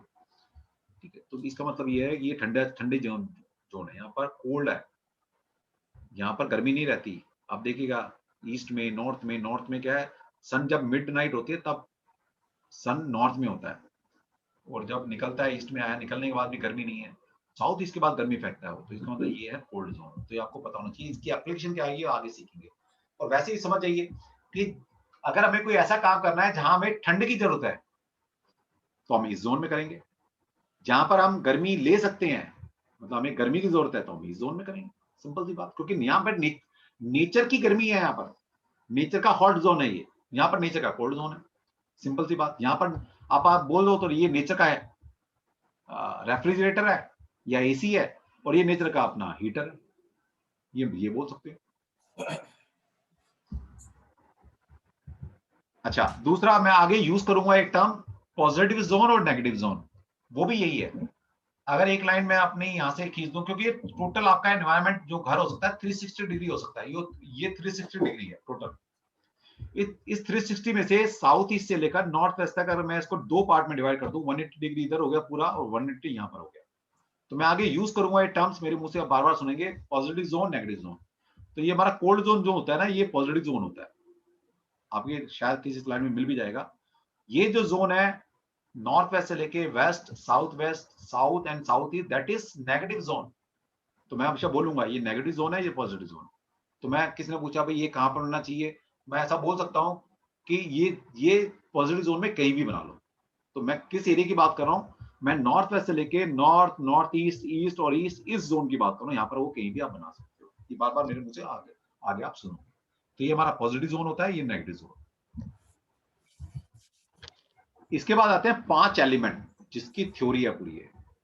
अब 5 एलिमेंट, पूरे के पूरे 5 एलिमेंट की थ्योरी है। अगर किसी को ये 5 एलिमेंट पकड़ने आ गए, मैं आपको कोशिश करूंगा बड़े इजी वे से इन एलिमेंट को समझाऊं, और जो इनके नेचुरल मतलब है ना, मतलब जिसको आप समझकर यूज कर सकते हो, वो किसी बुक में भी नहीं लिखे हुए। मजे की बात है, किसी बुक में नहीं लिखे हुए। और ये मैंने पता है कहां से डिकोड किया था, इसलिए कहता हूं डिफरेंट डिफरेंट चीज पढ़ा करो। मैंने मेडिकल एस्ट्रोलॉजी पढ़ी थी किसी जमाने में, मैंने थोड़ा आयुर्वेदा पढ़ा था, ये मैं इन एलिमेंट की कैरेक्टरिस्टिक वहां से डिकोड करके लाया हूं आपके लिए। किसी बुक में ये चीज नहीं मिलेगी जो मैं आपको बताऊंगा इनके एलिमेंट के मतलब क्या होते हैं, किसी बुक में नहीं है। ठीक है, तो इसलिए कह रहा हूं डिफरेंट डिफरेंट चीज पढ़ोगे तो पता नहीं कहां से क्या चीज क्लू मिल जाएगा, पढ़ना पड़ेगा, इनको चाहना पड़ेगा। और एक टाइम ऐसा था, एक टाइम वाकई में ऐसा था कि मुझे सपने भी वास्तु के आते थे, और मैंने ड्रीम में, सपनों में, मेडिटेशन में जा जाकर बहुत सारी चीजें डिकोड की हैं वास्तु की, जो जिनके मतलब दुनिया समझने के लिए पागल बैठी है। मैंने वो चीजें डिकोड कर रखी हैं वास्तु के अंदर। कुछ चीजें आ गई कि इनका मतलब क्या है यार, कहाँ लगेंगी चीजें, क्या मतलब है इसका, टर्म्स लिख दी गई है। ठीक है, एक्चुअल मतलब क्या है, मतलब कहीं लिटरेचर में नहीं मिलता, आपको समझना पड़ता है। ठीक है, तो 5 एलिमेंट की थ्योरी है ये। अब 5 एलिमेंट का मतलब ये नहीं कि बाकी एलिमेंट वहां पर नहीं है, लेकिन प्रोमिनेंट एलिमेंट वो है, उस जोन में वो एलिमेंट पाया जाता है। अब अगर ये हमारा पूरा 360 डिग्री एक जोन है कोई भी, यहाँ पर ईस्ट, वेस्ट, नॉर्थ, साउथ, और अभी मैं एक आइडियल कंडीशन सिखा रहा हूँ कि ईस्ट आपका बिल्कुल मिडल में है। अभी हम करेंगे आगे कि ईस्ट यहाँ पर हो सकता है, तो क्या हो गया, सब चीजें मूव कर जाएंगी, इससे फर्क तो ना पड़ना है। मान लीजिए ईस्ट यहाँ पर है, कोने में, सेंटर में है, तो क्या हुआ, ये जोन क्या वाटर एलिमेंट का हो गया। लेकिन अगर मैं मान लीजिए ये ईस्ट यहाँ पर कर दूं, तो क्या होगा, ये नॉर्थ यहाँ पर आ जाएगा, तो ये जो वाटर एलिमेंट है ये पूरा टिल्ट कर जाएगा। इससे क्या फर्क पड़ता है। लेकिन आइडियली समझने के लिए हम ये मान के चलते हैं कि एक डायग्राम है, उसमें ईस्ट जो है मिडल में है, समझने में थोड़ा इजी हो जाता है। तो ईस्ट वेस्ट नॉर्थ साउथ हमने 4 पार्ट में 360 को 4 पार्ट में डिवाइड कर दिया।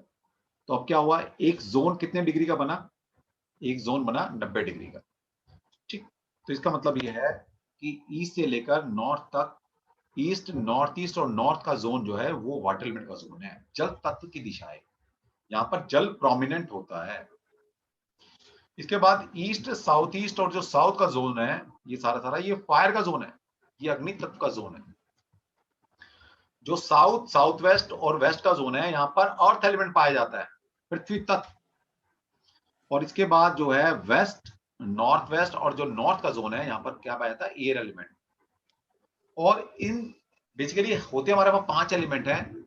ये 4 एलिमेंट जितनी जगह को ऑक्यूपाइड करते हैं, उसके बाद जो चीज बच जाती है एनवायरनमेंट के अंदर, दैट इज स्पेस। हेलो जी, आपको इंग्लिश आती है? प्लीज म्यूट करें, प्लीज म्यूट रखा हो। Yeah, I'm calling from London, UK. So, can we purchase your?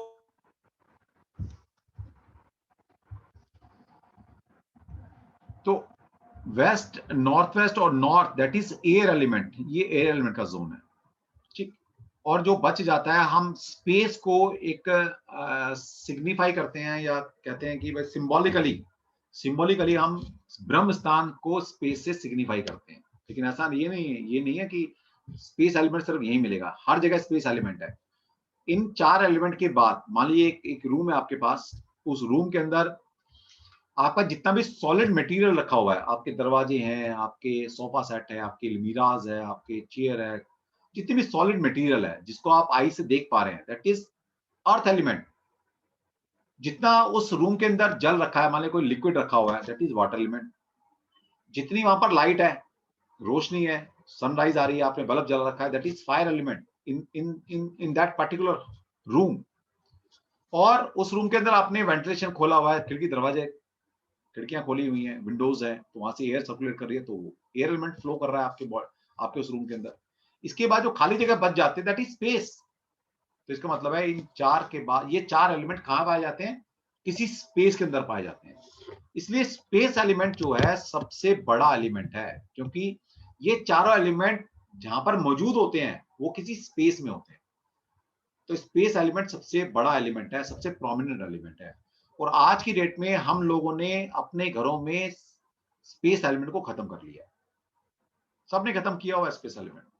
अब देखो, पहले के घरों आप जाकर देखेंगे तो 16-16 फुट पे हाइट होती थी, खुला खुला मकान, बड़े बड़े मकान, कमरे बड़े बड़े, उनकी छत देखेंगे 14-14 16-16 फुट पे छत हुआ करती थी। अब आपने क्या कर दिया है, अब आपने 8-8 फुट पर, 9-9 फुट पर आपने अपनी छत डालनी शुरू कर दी। दूसरा, पहले के लोग देखेंगे जितनी सामान की जरूरत होती थी उतना ही सामान परचेज किया करते थे। लेकिन अब तो भैया स्टेटस सिंबल है, ठीक है ना। घर में 2 बंदे नहीं है, सोफा सेट आपने 20 जनों का रखा हुआ है, और पता नहीं कोई आया भी नहीं होगा जीवन में, कभी 20 लोग उसके बाद इकट्ठे भी होंगे नहीं होंगे, लेकिन रखा हुआ है, जिस स्टेटस सिंबल है। डाइनिंग टेबल, 2 लोग हैं खाने वाले घर में या 4 लोग हैं, 10 की डाइनिंग टेबल ली हुई है, क्या जरूरत है भाई। खाओगे तो 4 चेयर पे बैठ के, ये तो ना कि आधी रोटी यहाँ खाओगे, 1 रोटी आगे जाके खाओगे। फिर दूसरा, आप देखिएगा, यही तो रोना आ रहा है जिसके जिसके पास, मतलब जिसको जरूरत नहीं है, उसने एसेट्स बना रखी है अपनी, उसने बंगलो बना रखे हैं, रहने वाले 3 प्राणी, ठीक है। बंगलो में रह रहे हो तो बंगलो में क्या 15 कमरे हैं, रहोगे तो भाई 3 ही कमरों में, या 4 में या 5 में, बाकी 10 कमरे क्या होगा, हमेशा बंद रहेंगे। ठीक है, तो शास्त्र ये बोलता है कि जिसकी लाइफ में जरूरत नहीं है, या जितनी आपकी रिक्वायरमेंट है, हमेशा उतनी ही चीजें रखनी चाहिए। ठीक है, अननेसेसरी चीजें आप घर में रखोगे तो पहली बात तो वो आपके स्पेस एलिमेंट को खत्म करती है। दूसरा, जब किसी चीज का आप यूज नहीं करेंगे, किसी भी चीज का, मैं तो कहता हूं गाड़ी लिया है मर्सिडीज, उसको 1 साल के लिए खड़ी कर दो, चलाओ मत, चला के दिखा देना मेरे को, 366 कंडम, खराब, खत्म। शास्त्र ये कहता है जिसका जिस जिस वस्तु की जरूरत आपको किसी पूरे 1 साल में नहीं पड़ी, वो आपके जीवन में नेगेटिव एनर्जी को जनरेट कर रहा है, उसको बोला गया क्लटर। ठीक है, क्लटर है वो। तो क्लटर जब जब जमा होता रहेगा आपके घर के अंदर, वो आपके घर के स्पेस एलिमेंट को खत्म करेगा।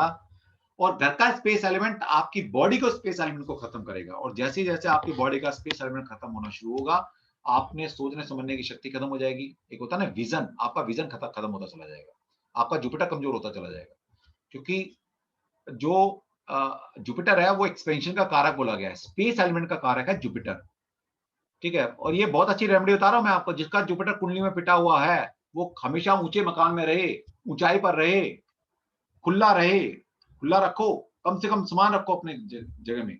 इससे क्या स्पेस एलिमेंट आपका घर का बढ़ रहा है। अब मैं उस जुपिटर का तो कुछ नहीं कर सकता, उसको ठीक करना है तो भाई अगला जन्म लेना पड़ेगा, लेकिन इस घर के जुपिटर को तो मैं ठीक कर लूं। तो स्पेस एलिमेंट बढ़ा लो अपना, इससे क्या होगा, आपका कुंडली का जुपिटर भी अच्छा होना शुरू हो जाएगा। सोचो कितनी अच्छी रेमेडी है। इसलिए मैं कहता हूं ज्योतिष की सारी सारी रेमेडी वास्तु के अंदर है, समझे तो कोई, इतनी बड़ी बात, ठीक है। तो स्पेस एलिमेंट, तो स्पेस को हम, जो ब्रह्मस्थान होता है हमारा, Brahmasthan is middle space of your house, किसी भी जगह का। मान लीजिए मुझे ये पूरा घर है, मेरा पूरी बाउंड्री है, इसका देखना है तो इसका सेंटर ये हुआ। मान लेते हैं ये मेरा एक कमरा है, ये मेरा मेरा बेडरूम है मान लीजिए। अब इसका देखना है तो इसका सेंटर, इसका ये ब्रह्मस्थान होगा, इस पर्टिकुलर रूम। तो इस तरह से आपको चीजें देखनी है। तो ये डायग्राम आपको याद होने चाहिए, इसलिए मैंने डायग्राम फॉर्म में लिखे हुए हैं ये, क्योंकि हमारा जो माइंड है वो सिंबल्स को कैच करता है, लिटरेचर को कैच नहीं करता। कभी भी आप कोई चीज देख लेंगे तो याद रहती है। कोई चीज वर्ड्स में होती है वो भी सिंबल है एक तरह से, लेकिन वो इतना सारा सिंबल जनरेट हो जाते हैं कि उसको माइंड याद नहीं कर पाता। इसलिए मैंने कोशिश की जो चीज हमेशा आपको याद रहनी चाहिए वो मैंने डायग्राम शेप में आपको लिख के दी हुई।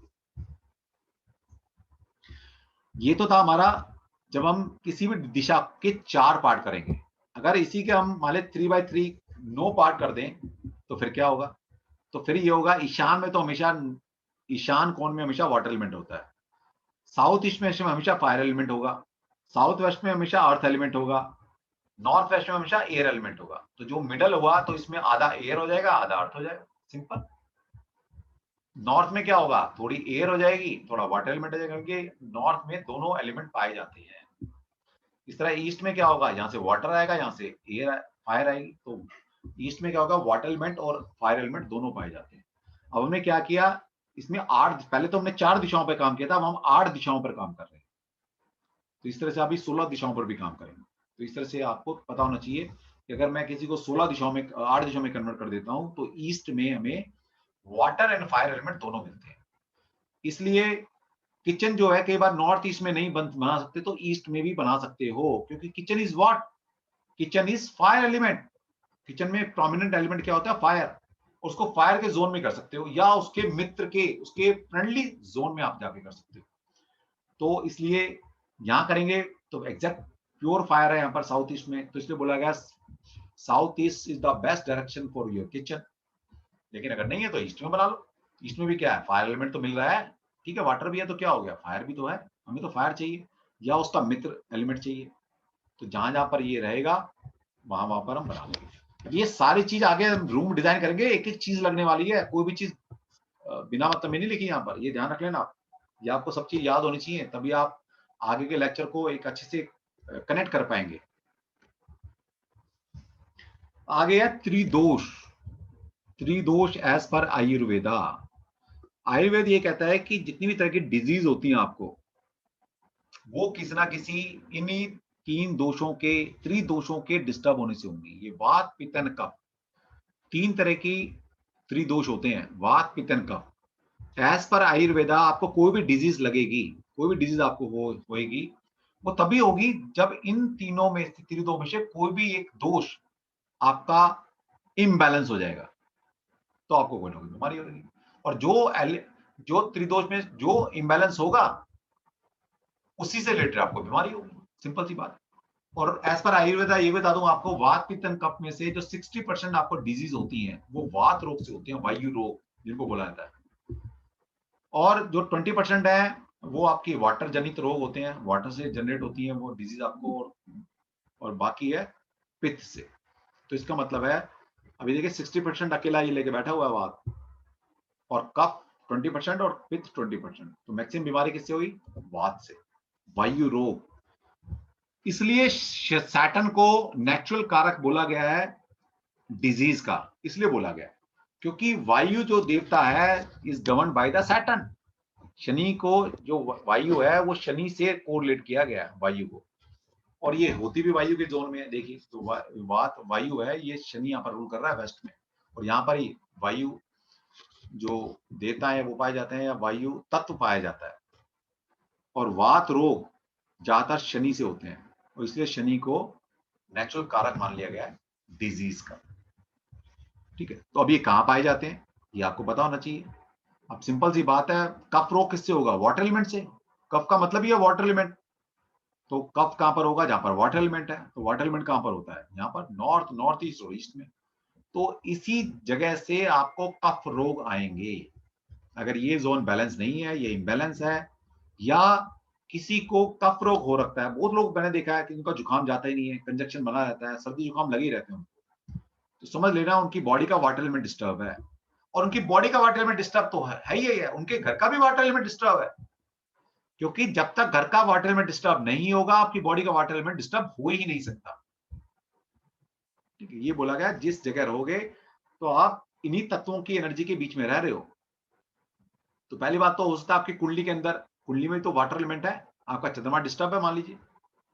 ठीक है, तो आपकी कुंडली का वाटर एलिमेंट डिस्टर्ब, आप जिस घर पे रह रहे हो मान लीजिए उसका भी वाटर एलिमेंट डिस्टर्ब है, तो आपका वाटर एलिमेंट अपना आप डिस्टर्ब हो गया। और उसके और क्या क्या गहरे मतलब हो सकते हैं, तो मैं अभी बिल्कुल प्रैक्टिकलिटी के साथ बता रहा हूँ आपको कि आपको कौन कौन सी डिजीज लग सकती है। फिर उसके और भी बड़े मतलब निकलेंगे कि वाटर में डिस्टर्ब है तो आपकी लाइफ के किस किस सेक्टर में प्रॉब्लम आएगी। यही से पकड़ते हैं हम कि अगर इसके घर में ये नॉर्थ ईस्ट खराब है तो इसको ये प्रॉब्लम आ सकती है अपनी लाइफ में। फिर थोड़ा कुंडली से आइडिया लग जाता है। तो आप जितना लगा पाएंगे अभी सिखा देंगे आपको थोड़ा बहुत। ठीक है, तो कफ रोग कहाँ मिलेंगे? वाटर एलिमेंट के जोन में। और ये कफ लिखा हुआ है पॉजिटिव, एक कफ है नेगेटिव, वो कहाँ लिखा है? अर्थ एलिमेंट में। यहां से भी आता है, क्योंकि कोई भी भूमि बिल्कुल ड्राई नहीं है। जब आप मिट्टी को खोदते हैं, मिट्टी देखेंगे तो मॉइस्चर होता है उस मिट्टी के अंदर। इसका मतलब है थोड़ा सा वाटर एलिमेंट वहां भी इन्वॉल्व है। तो लेकिन थोड़ा वाटर होने की वजह से वो क्या बोला गया? नेगेटिव। तो यहाँ से कफ रोग आएगा, नेगेटिव आएगा, बहुत कम आएगा, लेकिन यहाँ से बहुत ज्यादा आएगा, इस दिशा से बहुत ज्यादा आएगा।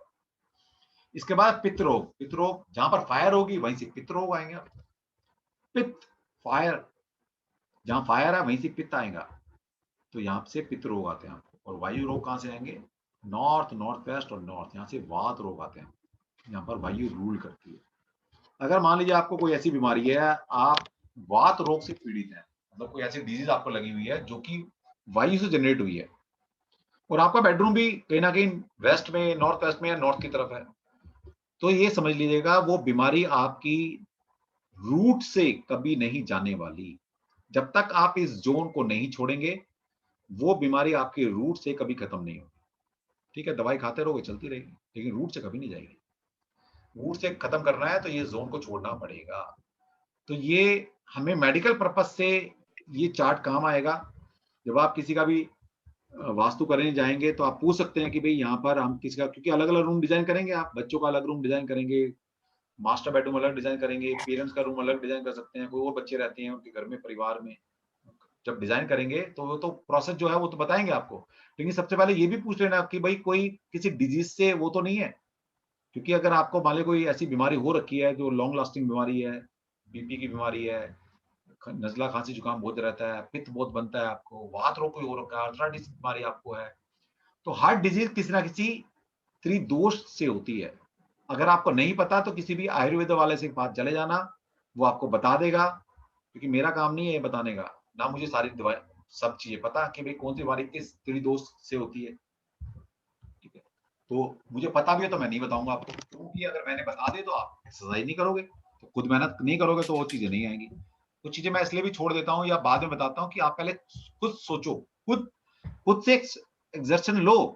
अगर आप खुद से एफर्ट करते हैं तो उसके मजा कुछ और आता है जब वो चीज मिलती है। अपने आप से पता लगाना, किसी डॉक्टर के पास जाओ, पूछो, बता देगा 1 मिनट के अंदर। गिनती की बीमारियां हैं 10-20, लिखवा लो किसी जाकर डॉक्टर की, ये किससे होती है, तो आपको पक्का हो जाएगा। तो ये हमें मेडिकल सेक्टर से जब हम डील करते हैं तो हमें ये काम आता है। लेकिन इसके बावजूद भी जब आप किसी पेरेंट्स का, किसी के भी पेरेंट्स का रूम डिजाइन करेंगे तो वहां पर ये चीज पक्का ध्यान देनी है, क्योंकि एक एज के बाद तो कोई ना कोई बीमारी लगनी है, क्योंकि हमारा रहन सहन खान पीन इस तरह का है कि बच तो सकते ही नहीं हम। तो आपको किसी भी पेरेंट का जब रूम डिजाइन करेंगे तो सबसे पहले उनसे पूछ लीजिएगा उनको कौन सी बीमारी है, कौन सी दवाइयाँ रेगुलर खा रहे हैं, ठीक है। तो वाले वात रोग हो रखा है तो इस जोन में कभी नहीं उनको बेडरूम बनाना, इसके एंटी जोन में कौन सा एलिमेंट किसके एंटी होता है वो अभी डिस्कस करेंगे आपसे, ठीक है। तो उसके एंटी में लेके जाओगे तो बीमारी ठीक हो। नेक्स्ट आता है 3 तरह के गुण बताए गए हैं। 3 तरह के गुण है, सत्व गुण, रजस गुण और तामसिक गुण। अब ये गुण के क्या मतलब है, इसका कहाँ यूज करेंगे, बिल्कुल यूज होगा। ये 3 तरह की एनर्जी फ्लो करती है, टोटल एनवायरमेंट 3 तरह की एनर्जी है, सात्विक एनर्जी, रास्तिक एनर्जी एंड तामसिक एनर्जी। अब इनको अगर लेमैन की भाषा में आप समझाओ कि होता है क्या है, तो सात्विक एनर्जी है सत्व तत्व, मतलब अंदर से एनलाइटेंड होना, बिल्कुल जागृत अवस्था में होना। कहते हैं ना भाई इसको तो सिद्धि मिल गई है, एनलाइटेंड हो गया, ठीक है, परम ज्ञान मिल गया है, सिद्धि हो गई है, उसके लिए सब चीज दुनियादारी बराबर है, सब धर्म एक जैसे है ना, वो फीलिंग है, सब मोह माया है, कोई मटेरियल कुछ नहीं होता, भक्ति करो। ये सारा कहां से आता है, सत्व गुण। जब अगर आपके अंदर सत्व गुण बढ़ जाएगा तो ऐसी फीलिंग आनी शुरू हो जाएगी।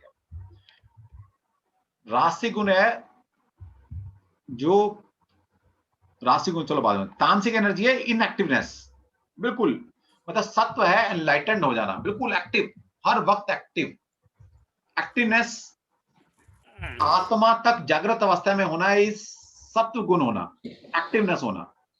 और तामसिक का मतलब है प्योर इनएक्टिवनेस हो जाना, प्योर इनएक्टिवनेस।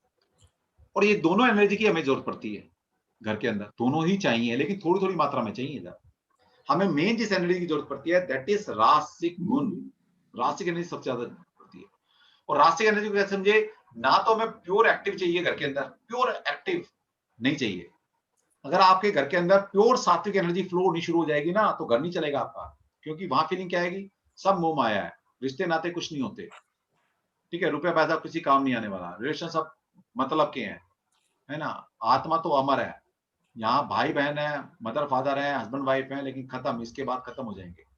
तो बंदे क्या करते हैं, वहां स्पिरिचुअलिज्म में निकल जाते हैं, वहां ज्ञान की प्राप्ति होती है। तो हमें घर ऐसा तो नहीं चाहिए, घर का मतलब है वहां सब घर गृहस्थी में बंद कर रहे हैं, दैट इज घर, घर तब बनता है। तो इसलिए हमें सत्व गुण पूरा नहीं चाहिए, थोड़ा मात्रा में चाहिए, सब भक्ति भाव होना चाहिए, उतना तक चाहिए, ज्यादा नहीं बढ़ाना होता। तामसिक गुण है बिल्कुल इनएक्टिव होना, बिल्कुल इनएक्टिव, लथार्जी हो जाना, किसी चीज को ना मानना, लथार्जी बिल्कुल। हमें वो भी नहीं चाहिए घर के अंदर कि भाई सब लथार्जी बैठे हैं, कोई काम ही धंधा नहीं कर रहे, सब आलस में बैठे हुए हैं, कोई हिल के राजी नहीं, वो भी नहीं चाहिए। लेकिन उसकी भी थोड़ी मात्रा में चाहिए, जरूरत पड़ती है घर के अंदर। इन दोनों एनर्जी को जो बैलेंस करता है दैट इज रास्तिक एनर्जी, कि थोड़ा ये भी जीना है, थोड़ा ये भी जीना है, इनको जो बैलेंसिंग फोर्स है दैट इज रास्तिक एनर्जी। रास्तिक में अब नाम से समझ लीजिएगा, रास्तिक तो ये सबका उपभोग भी करता है लेकिन बंधता नहीं है, ठीक है, ना यहाँ बंधा ना उधर बंधा, तो बैलेंसिंग, ये रास्तिक एनर्जी बैलेंसिंग फोर्स। घर के अंदर सबसे ज्यादा हमें रास्तिक एनर्जी चाहिए होती है, सबसे पहले तो इसमें। और वो ये तीनों एनर्जी, एक तो इनकी डायरेक्शन है, पर्टिकुलर किसी डायरेक्शन में ये मिलती है, जैसे कि नॉर्थ ईस्ट और ईस्ट के अंदर सत्व गुण फ्लो करता है, यहाँ पर नेचर की सात्विक एनर्जी फ्लो करती है, नेचुरल, हर घर के अंदर। आपके घर का जो वेस्ट, साउथ वेस्ट और साउथ का जोन है, यहाँ पर नेचर की तामसिक एनर्जी फ्लो करती है। और जो आपके घर का वेस्ट, नॉर्थ वेस्ट और नॉर्थ का जोन है, ये सारा, और ईस्ट, साउथ ईस्ट और साउथ का जोन है, ये सारा, ये दोनों जोन आपके रास्तिक जोन है। तो हमारे रेजिडेंशियल के हिसाब से साउथ ईस्ट जोन और north west zone is the most important zone, ये मोस्ट इंपॉर्टेंट जोन है, ठीक है। तो यहाँ पर वायलेशन कम से कम होना चाहिए, रेजिडेंशियल की बात कर रहे हैं, तो बाकी कमर्शियल इंडस्ट्रियल वो अलग अलग टॉपिक है, ठीक है। अब ये तो नेचर का बनाया हुआ है, लेकिन कुछ चीजों से आप इन एलिमेंट को इन गुणों को घटा और बढ़ा सकते हो। अभी बताएंगे आगे कौन कौन सी चीज यूज करने से आपके तामसिक एनर्जी बढ़ जाती है, किसके यूज करने से सत्व एनर्जी बढ़ती है, ठीक है, और कहां पर कौन सी होनी चाहिए। अब अलग अलग तरह की एक्टिविटी है, बच्चे के रूम में तामसिक एनर्जी नहीं चाहिए हमें, वहां पर एक्टिव एनर्जी चाहिए होती है। और जो मास्टर बेडरूम है वहां पर हमें तामसिक एनर्जी चाहिए, क्यों चाहिए होती है, वो लॉजिक क्या है इसके पीछे, और कैसे उसको जनरेट करेंगे, वो सब आगे पढ़ेंगे जब हम रूम डिजाइन करेंगे। तो ये भी आपको याद पता होना चाहिए कि कौन सा गुण किस डायरेक्शन में मिलता है। इसके बाद बात आती है लोड की, वजन, है ना, भार, कुछ भी बोल लीजिए। अब लोग पूछते हैं भाई कहाँ पर कितना लोड डालना चाहिए। जैसे मैंने आपको बताया था कि नॉर्थ ईस्ट में को खाली रखा जाता है, साउथ वेस्ट में मैक्सिमम से मैक्सिमम वेट डालते हैं, तो नॉर्थ ईस्ट को खाली रखा जाता है और साउथ वेस्ट को सबसे भारी रखा जाता है। इसके पीछे भी लॉजिक है, ऐसे नहीं रखा जाता। सबसे पहले लोड वाइज अगर आप देखें, मान लीजिए 4 पार्ट में पूरे 360 को 4 पार्ट बना दिया आपने, तो ये नॉर्थ ईस्ट का जोन है सारा, ये साउथ ईस्ट है, ये साउथ ईस्ट नॉर्थ वेस्ट है और ये साउथ वेस्ट है। तो नॉर्थ ईस्ट में क्या लिखा हुआ है, +-0% वेट। तो यहाँ पर कम से कम प्लस, अब मैंने परसेंटेज में लिख दिया यहाँ पर। पहली बात तो परसेंटेज में लिखने का मतलब है, मान लीजिए आपका एक प्लॉट है पूरा, ये पूरा एक प्लॉट है, पूरा एक प्लॉट है, तो मैंने बोला यहाँ पर +-0, -0 का मतलब भी बताएंगे अभी। परसेंटेज मतलब 0% वेट, इसका मतलब है एक तो अब मैं इस प्लॉट के इस हिस्से में कंस्ट्रक्शन भी ना करूं तो यहाँ पर 0% वेट दिया मैंने, कंस्ट्रक्शन नहीं कर रहा मैं, कोई लोड ही नहीं दिया मैंने। कंस्ट्रक्टेड बिल्डिंग का अपना वेट होता है, ये बता दूं आपको, और वो फिक्स्ड वेट है। भाई दीवार एक बार खड़ी होगी, पिलर खड़ा हो गया, तो जीवन भर जब तक वो मकान सर्वाइव करेगा तब तक वो पिलर वहां कांस्टेंट वेट डाल रहा है। स्टेट का कांस्टेंट वेट है। तो ये सब चीजें सोच समझ के, पिलर, आपकी दीवारें कहाँ आ रही हैं, आपकी स्टेयरकेस कहाँ पर आ रही है, तो कांस्टेंट वेट है वो उस जगह पर, तो कहाँ पर होना चाहिए कहाँ नहीं होना चाहिए सीखेंगे आगे। लेकिन ये क्या है, मैंने बताया जैसे कि यहाँ पर इस जोन के अंदर पर 0% वेट होना चाहिए आइडियली। तो इसका मतलब है यहाँ पर कंस्ट्रक्शन मत कराओ पहली बात, तो इसको ओपन स्पेस छोड़ना पड़ता है। तो अगर छोड़ सकते तो बहुत बढ़िया, लेकिन चलो नहीं छोड़नी थी, आपने कंस्ट्रक्शन करा ली, तो सबसे बोलेंगे मिनिमम कंस्ट्रक्शन करानी है। जैसे होता है ना, मान लीजिए एक फ्लोर अलग से बनाना है तो पीछे की तरफ बना लेते हैं कहीं कि भाई चलो आगे का थोड़ा कम कंस्ट्रक्शन करो, पहले तो वो कंस्ट्रक्शन वाइज है। दूसरा कई बार क्या होता है, हम सामान बहुत ज्यादा रख देते हैं, तो यहाँ पर खाली जगह छोड़नी है। -0 का मतलब है कम से कम वेट डालो वहां पर सामान कम से कम रखो। जो घर बना लिया हो तो ठीक है, लेकिन वेट कम से कम डालो, वेट कम से कम होना चाहिए। और माइनस वेट का मतलब है कि जितना वेट मिला है आपको उसको भी माइनस कर दो, मतलब जो लैंड मिली है तो उसको भी मिट्टी निकाल सकते हो वहां से। वेट कम करने का मतलब क्या है, जो जैसा मिला है वहां से मिट्टी खोद के और उसको वेट कम कर दो। इसका मतलब है जो बेसमेंट बनानी है आपको, अंडरग्राउंड कुछ बनाना है, ठीक है, टैंक बनाना है पानी का, कुछ अंडरग्राउंड आपने एक आध कमरा डालना है, कुछ स्टोर करना है आपने, तो बेसमेंट वगैरह बनानी है तो कहाँ बनाएंगे, इस जोन में आप बना सकते हो, यहाँ से आप वेट यूज कर सकते हो। इसके बाद अगर आगे चलेंगे तो ये 50% वेट, 50% वेट और ये 100% वेट। ये मैंने परसेंटेज में बांट दिया। अब ये आपके पूरे घर से लेकर आपके रूम तक में यही रूल लगने वाले हैं, यही रूल लगने वाले हैं। अब इसके पीछे लॉजिक क्या है कि भाई क्यों ऐसा है, ठीक है। अब ये हम आपको लॉजिक तो बता रहे हैं यहाँ पर ताकि आपको पता लगे, और बाकी जितने कंसल्टेंट घूम रहे हैं ना, सब हवा में तीर चला रहे हैं, उनको लॉजिक नहीं पता किसी चीज का, पर पढ़ लिया है। मैं आपको साइंटिफिक लॉजिक बता रहा हूँ क्यों है। सबसे पहले जब आप ग्लोब को देखना, कभी ग्लोब देखा आपने, ग्लोब का एक एक्सिस झुका होता है हमेशा, ग्लोब ऐसे नहीं होता है उसका एक्सिस, वो ऐसे मिलेगा आपको, ऐसे टिल्ट। तो उसका जो नॉर्थ पोल साउथ पोल ये एक्सिस है ना, जो ये इंक्लाइंड है टुवर्ड्स नॉर्थ ईस्ट। जो नॉर्थ एक्सिस है, नॉर्थ पोल है, वो नॉर्थ ईस्ट की तरफ झुका हुआ है, इसलिए आपको ग्लोब हमेशा टेढ़ा मिलता है। कभी ग्लोब आपने सीधा नहीं देखा होगा, ऐसे मिलेगा, टिल्टेड, टेढ़ा मिलेगा, ठीक है। तो इसका मतलब क्या है, अर्थ का जो नॉर्थ पोल है वो नॉर्थ ईस्ट एक्सिस की तरफ झुका हुआ है। अब ये मान लो एक तराजू है आपके पास, वेइंग मशीन है, वेइंग मशीन है। अब एक जगह आपने कोई वेट मशीन है आपकी, पलटे हैं ऐसे, 2 वेइंग मशीन होती है आपकी, तो एक नीचे अगर जा रहा है तो एक ऊपर हो गया। अब इसको बैलेंस करना है तो कैसे करेंगे, ये नीचे है ये ऊपर है, तो कैसे करेंगे, या तो यहां से मैं वेट रिड्यूस करूं तो क्या होगा, ये ऊपर आ जाएगा। जैसे सामान तोलता है, सिंपल बनी है, कोई आप सामान लेने जाते हो तो अगर एक्स्ट्रा सामान डाल दिया तो ये पलटा नीचे चला गया, यानी कि भारी हो गया। अब इसको बैलेंस करना है तो कैसे करेंगे, या तो मैं इसमें से सामान निकालूं तब ये ऊपर उठता चला जाएगा, या मैं इसमें वेट डालना शुरू कर दूं तो ये क्या होगा, ये ऐसे होना शुरू हो जाएगा, ठीक है। तो हमें क्या करना होता है, हमें इस पृथ्वी को बैलेंस करना है। पृथ्वी ऑलरेडी इंक्लाइंड है अपने अपने जो नॉर्थ जो उसका एक्सिस है, वर्टिकल एक्सिस है, उस पे वो 23.5 डिग्री मतलब 23.5 डिग्री टुवर्ड नॉर्थ ईस्ट हमारा अर्थ का एक्सिस झुका हुआ है नॉर्थ ईस्ट की तरफ। ये नॉर्थ ईस्ट की तरफ ये एक्सिस नॉर्थ ईस्ट की तरफ झुका हुआ है 23.5 डिग्री। अब अगर कोई चीज झुकी हुई है तो बीइंग ए ह्यूमन बीइंग या हम इसके केयर टेकर हैं पूरी पृथ्वी के, तो जो अर्थ ऑलरेडी झुकी हुई है तो हमें उसको बैलेंस करना है, वरना अर्थ इम्बैलेंस हो जाएगी तो क्या होगा आप समझ सकते हैं। तो इसलिए ये रूल बना दिया गया कि सब अपने अपने घरों में अपने नॉर्थ ईस्ट को खाली छोड़ो, क्योंकि ऑलरेडी नॉर्थ ईस्ट के पहले झुका हुआ है। अगर उसमें और वेट डाल देंगे तो क्या होगा, हम अपने अपने घर की अर्थ को इम्बैलेंस कर रहे हैं, ऑलरेडी वो इम्बैलेंस है। तो इसलिए बोला गया है कि मैक्सिमम वेट डालो साउथ वेस्ट में। तो जब आप साउथ वेस्ट में वेट डालते हैं तो क्या होता है, ऑलरेडी जो चीज झुकी हुई है वो बैलेंस होनी शुरू हो जाती है। जो चीज झुकी हुई है उसके 180 डिग्री पर आप वेट डालते हो।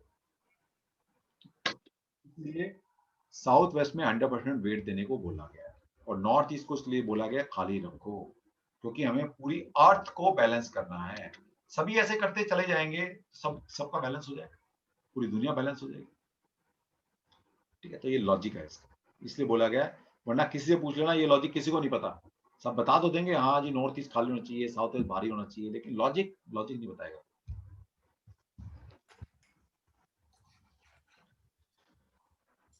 इसके बाद बात आती है कि अब अगर इसी को मैंने 4 की ग्रिड बनी हुई है, अगर मैं इसी को आगे बाइफर कर दूं, ठीक है, बाइफर क्या कर दूं, मान लीजिए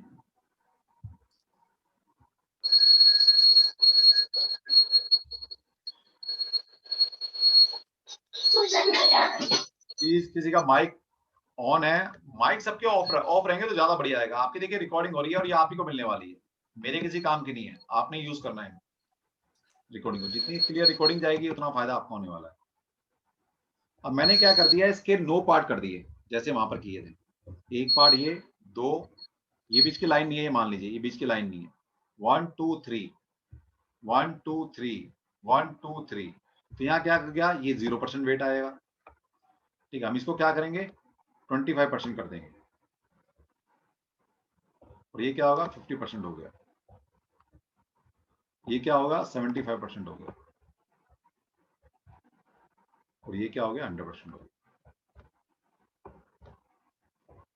ठीक है, और यहाँ पर तो वेट डाला नहीं जाता, और ये क्या हो गया, ये भी 75% हो गया, ये 50% हो गया,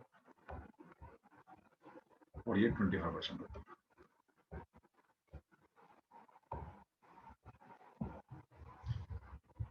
तो इसका मतलब है जैसे जैसे हम नॉर्थ ईस्ट से साउथ वेस्ट की तरफ बढ़ते चले जाएंगे, हम लोड को ज्यादा से ज्यादा करते जा सकते हैं।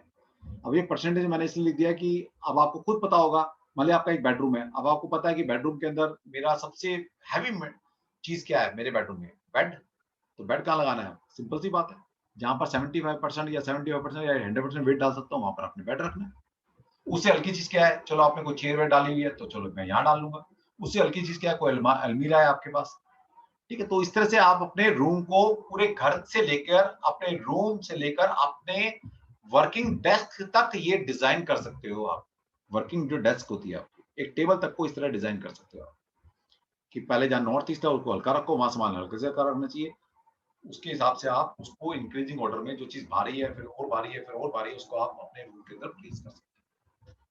ठीक है, तो इस तरह से आपको वेट को यहाँ पहले 4 में, और अगर हमें 8 पार्ट में डिवाइड करना है, मतलब 8 इसको बनाने हैं, 3x3 की ग्रिड बनानी है, तो हम इस तरह से इसको बाइफर कर सकते हैं।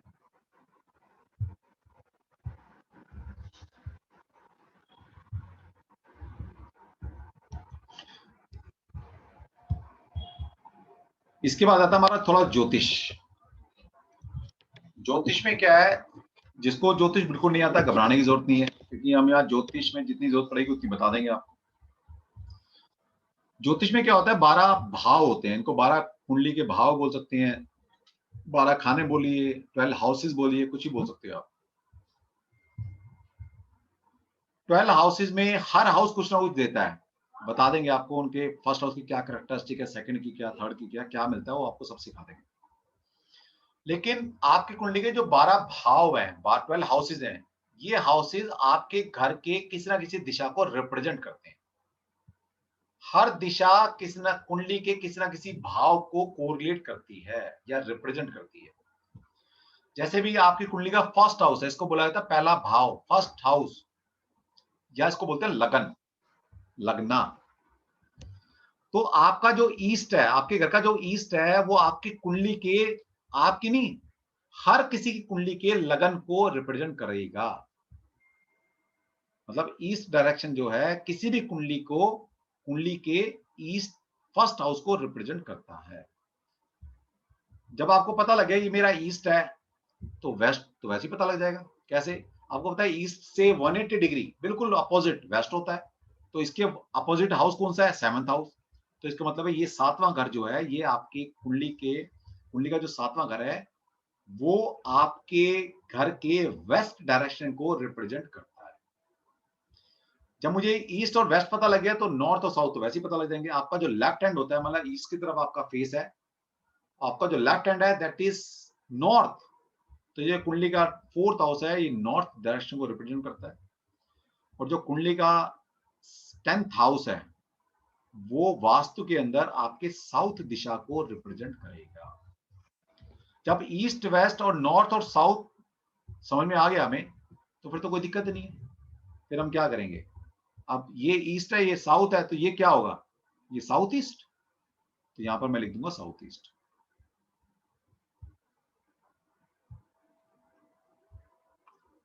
ये आ गया साउथ ईस्ट। इसी तरह से ये साउथ है, ये वेस्ट है, तो ये क्या हो गया? ये साउथ वेस्ट हो जाएगा। यहाँ लिखा हुआ है, बल्कि चलो लिखा ही हुआ मैंने, गुड, साउथ ईस्ट। अब कोई दिक्कत नहीं है, इसको डाल देता हूँ। ये देखिए लिखा हुआ है साउथ ईस्ट। जब ये साउथ है, ये वेस्ट है, तो ये क्या हो गया? South west. अब इसका मतलब ये है कि दोनों घर, ये दोनों houses, 12th house and 11th house, किसको रिप्रेजेंट करते हैं? साउथ ईस्ट को। इसी तरह से जो कुंडली के 9th हाउस और 8th हाउस है, ये साउथ वेस्ट रिप्रेजेंट करता है, यानी कि दोनों हाउस पे साउथ वेस्ट रूल करेगा। इसलिए वास्तु का प्रिंसिपल ये भी है कि कभी भी कोई भी वायलेशन, किसी भी तरह का वायलेशन वास्तु का, कभी भी जो डायगोनल डायरेक्शन है उसमें नहीं होना चाहिए। डायगोनल डायरेक्शन, और ये क्या है? आपकी आपकी 4 होती है main direction, east, west, north, south. अगर यहाँ पर कोई वायलेशन है तो कोई बात नहीं, आपकी कुंडली का एक भाव अफेक्ट करेगा। मान लीजिए किसी ने ईस्ट में कोई वायलेशन किया हुआ है, तो ईस्ट में वायलेशन का मतलब है कि उसने कुंडली का एक घर खराब कर लिया, मतलब ईस्ट खराब कर लिया, तो पहला घर खराब कर लिया। लेकिन अगर किसी ने अपने घर का नॉर्थ ईस्ट खराब कर दिया, तो नॉर्थ ईस्ट खराब करने का मतलब है आपने अपनी कुंडली का 2nd हाउस भी खराब कर लिया और अपनी कुंडली का 3rd हाउस भी खराब कर दिया। तो समझदारी क्या है? अगर कुछ खराब ही करना है तो हम मेन डायरेक्शन को खराब कर सकते हैं, क्योंकि डायगोनल डायरेक्शन को अगर खराब करेंगे तो हमारी कुंडली के 2 भाव इफेक्ट होते हैं। तो इतनी तो समझ सब में है कि एक नुकसान करें या 2 नुकसान करें, तो एक नुकसान कर लो। करना तो एक भी नहीं चाहिए वैसे, लेकिन फिर भी इसका इसका मतलब है डायगोनल डायरेक्शन का सबसे ज्यादा ध्यान रखना पड़ता है। इसी तरह से जो कुंडली का 6th house and 5th house है, ये वास्तु के अंदर साउथ, नॉर्थ वेस्ट दिशा को रिप्रेजेंट करता है, दोनों हाउस पे रूल करता है। और जो आपके घर का जो नॉर्थ ईस्ट दिशा है, डायरेक्शन है, ये कुंडली के 2nd एंड 3rd हाउस को रिप्रेजेंट करती है। तो ये आपके टिप्स पर होने चाहिए। जितनी भी चीजें अब आपको लोड बताया, त्रिदोष बताए, त्रिगुण बताए, तत्व बताए हैं, प्लैनेट बताए हैं, देवता बताए हैं, ठीक है। और अब आपको कुंडली बता रहा हूं, तो आपको पता होना चाहिए, मैं पूछूंगा आपसे कि भाई नॉर्थ वेस्ट किस कुंडली में किस भाव को रिप्रेजेंट करते हैं, तो आपको पता होना चाहिए। पता होने का मतलब यह है कि किसी भी तरह का वायलेशन अगर आप नॉर्थ वेस्ट में करोगे, इसका मतलब है आप कुंडली के 5th house and 6th house को खराब कर रहे हो। अब 5th हाउस और 6th हाउस से आता क्या है, ये मैं आपको बताऊंगा आने वाले वक्त में, तो ये आपको पता होना चाहिए। इसके बाद आता है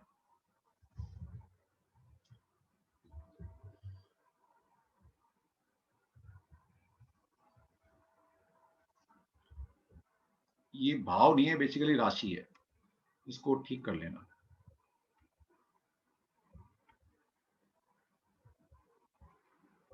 राशि, पेन से लिखा नहीं जा रहा है, चलो। तो ये राशि है।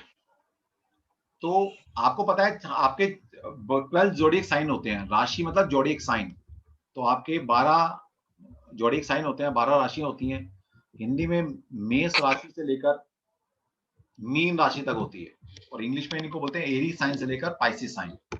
तो ये राशियां भी आपको याद होनी चाहिए। कुछ लोग जो ज्योतिष में है वो जुड़े हैं या टैरो में हैं, उनको शायद पता होंगे, नहीं पता होगी तो ये आपको याद करनी है। किसी भी बुक से या नेट से आप देख लेंगे, एरीज साइन से लेकर पाइसिस साइन तक 12 जोडिएक साइन होते हैं। इनके हिंदी और इंग्लिश में नाम आपको याद होने चाहिए, पता होने चाहिए।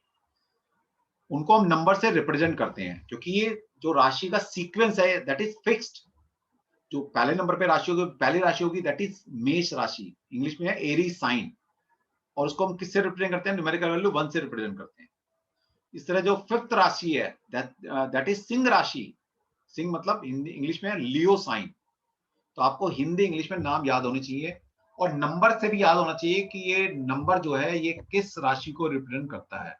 तो लियो साइन या सिंह राशि न्यूमेरिकल वैल्यू 5 से रिप्रेजेंट करते हैं, क्योंकि इस लियो साइन 5वें नंबर पर आता है। तो ये सीक्वेंस वाइज है, कोई वो न्यूमरोलॉजी वाला नंबर मत समझ लेना कि 5 नंबर तो बुध का होता है या आप सूर्य का बता रहे हो। यहाँ पर सिर्फ सीक्वेंस के हिसाब से बता रहा हूं, क्योंकि एरीज, टॉरस, जेमिनाई, ठीक, कैंसर और फिर लियो साइन, 5वां साइन होता है लियो, इसलिए 5 नंबर हमने लिख दिया। यहाँ पर पूरा नहीं लिखेंगे लियो, 5 नंबर मतलब लियो साइन। तो इसका मतलब है 159 जो राशि है, यानी कि Aries sign, Leo sign and Sagittarius sign, Hindi में है मेष राशि, सिंह राशि एंड धनु राशि, ये फायर एलिमेंट की राशियां होती हैं। ठीक है, ये क्या ईस्ट डायरेक्शन में रूल करती है, पूर्व दिशा में रूल करती हैं। आपको पता होना चाहिए अब क्या होगा जब हम डोर सिलेक्शन करेंगे, तब काम आने वाली है आपके लिए, क्योंकि हर चीज लिखी हुई है, काम आएगी आपको आगे। तो Aries sign, Leo sign and Sagittarius sign, ये फायर एलिमेंट की राशियां हैं।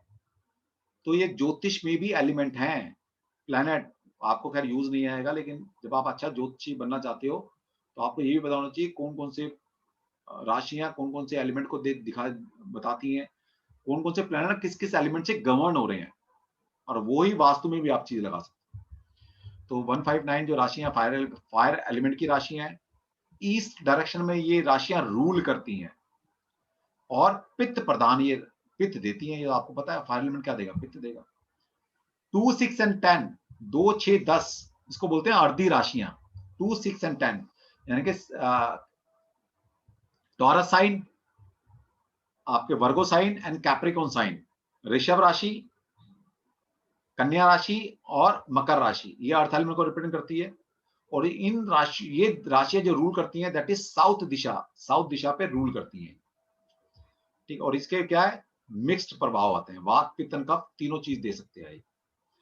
तीसरे नंबर पे जो राशि हमने बाइफर की हुई है 3, 7, 11, Gemini sign, Libra sign and Aquarius sign, तुला राशि, सॉरी मिथुन राशि, तुला राशि और कुंभ राशि, ये एयर एलिमेंट की राशियां होती हैं ये, और ये वेस्ट डायरेक्शन में रूल करती हैं। रूलिंग कहां पर है इनकी? वेस्ट डायरेक्शन में, और ये क्या है वात रोग को देती है। इस तरह से 4, 8, 12 जो राशि हैं, कर्क राशि, वृश्चिक राशि एंड पाइसिस, मीन राशि, यानी कि हमारा क्या हो Cancer sign, Scorpio sign and Pisces sign, ये वाटर एलिमेंट की राशियां होती हैं, और ये नॉर्थ डायरेक्शन पे रूल करती हैं, और ये कफ देती हैं। ठीक है, तो आपको ये राशियां पता होनी चाहिए कौन सी राशि क्या देती है, और कैसे हमने इसको बाइफर किया हुआ है इन 12 जोडिएक साइन को। ये भी आपको याद होना चाहिए कि साउथ ईस्ट जो दिशा है ये कुंडली के 11वें और 12वें भाव को रिप्रेजेंट करती है। जो साउथ वेस्ट दिशा है ये किसी भी कुंडली के 8th एंड 9th हाउस को रिप्रेजेंट करेंगी, और जो नॉर्थ ईस्ट डायरेक्शन हमारी ये किसी भी कुंडली के 2nd एंड 3rd हाउस को सिग्निफाई करती हैं, रूल करती हैं, और जो नॉर्थ वेस्ट दिशा है आपकी वो किसी भी कुंडली के लिए 5th एंड 6th हाउस को रिप्रेजेंट करती है। सर ये लग्न जो आप 1, 3, 1, 5, 9, 2, 6, 10 बताए, ये लग्न को रिप्रेजेंट करता है या राशि को? राशि, दैट इज राशि, मैंने लिख दिया ऊपर, दैट इज राशि। बट ये जो 159 है ये मतलब ये मेष राशि है वो फाइन है, बट वो मतलब लग्न से देखेंगे या राशि से देखेंगे इसको? राशि से, राशि मून साइन। अच्छा ठीक, मून साइन, कहीं पर हम मून साइन यूज करेंगे और कहीं पर हम आपका नाम राशि यूज करेंगे। वास्तु के अंदर नाम राशि भी यूज की जाती है। नहीं, आपने जो पहला एकदम फर्स्ट पे स्टार्टिंग में बताया, हाँ, जो यू नो डायरेक्शंस इन कुंडली, तो ओके, वो जो देख रहे, जो ये पहला जो आपका जो रेक्टेंगल बनाए हैं हाँ फर्स्ट, वो आप लग्न से देख रहे हैं या दूसरा वाला आप राशि से देख रहे हो? हाँ, ये तो लिख दिया गया है कि भाई एक नंबर मतलब पहला भाव, फर्स्ट हाउस, हाँ, दैट इज नॉट द राशि, दैट इज लग्न, दैट इज भाव, first house. Okay. First sir, house means इसको- इट इज, माने एस्ट्रोलॉजिकली इट इज लग्न। यस, सर, इट इज इसको- लग्न, फर्स्ट हाउस इज लग्न। सर, इसको एज ए काल पुरुष की कुंडली के अकॉर्डिंगली कंसिडर करेंगे या फिर किसी पर्टिकुलर बंदे, जैसे क्योंकि यहाँ पे तो नंबर 8 भी हो सकता है लगन में, तो कोई भी वैसे होगा, हम काउंट करेंगे? नहीं, यहाँ ये राशि नहीं है, basically that is house, that is not राशि, 8th हाउस है ये लिखा हुआ है यहाँ पर। ठीक है सर। ये राशि मतलब ये राशि नहीं है, हाउस मैंने लिखा है, first house, second house, third house, fourth house, ये हाउस लिखे हैं मैंने यहाँ पर। ठीक है, ठीक है। और ये राशि अलग है, ये बताएंगे राशि कैसे लगी, ये बताएंगे अभी राशि कैसे ठीक है, लगी। ठीक है। तो ये आपको टिप्स पर होनी चाहिए, जितनी अच्छी आपको होंगी याद, और उतना ही अच्छा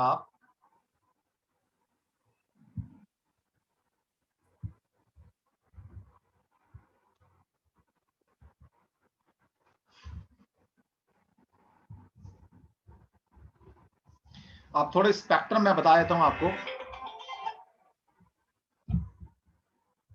कि जो सन से रेज निकलती हैं वो कौन से कलर प्रोमिनेंट निकल रहे थे। वैसे तो सूर्य से सातों रंग इकट्ठे निकलते हैं, लेकिन सनराइज के वक्त किसी एक पर्टिकुलर कलर की इंटेंसिटी सबसे ज्यादा होती है और किसी एक कलर की इंटेंसिटी सबसे कम होती है। तो जैसे सन की मूवमेंट आगे बढ़ती रहती है, मतलब दिन चढ़ता रहता है, कोई एक पर्टिकुलर कलर वीक होता चला जाता है, दूसरा कलर प्रोमिनेंट होता चला जाता है, इंटेंसिटी उसकी बढ़ती चली जाती है। तो सबसे पहले यही है जो फिगर आपको दी हुई है, जो स्पेक्ट्रम हमारे कलर होते हैं, VIBGYOR, violet, indigo blue, green, violet, indigo blue, green, yellow, orange और रेड। तो यही सीक्वेंस रहती है सन की, इसलिए विबग्योर बोला जाता है इसको।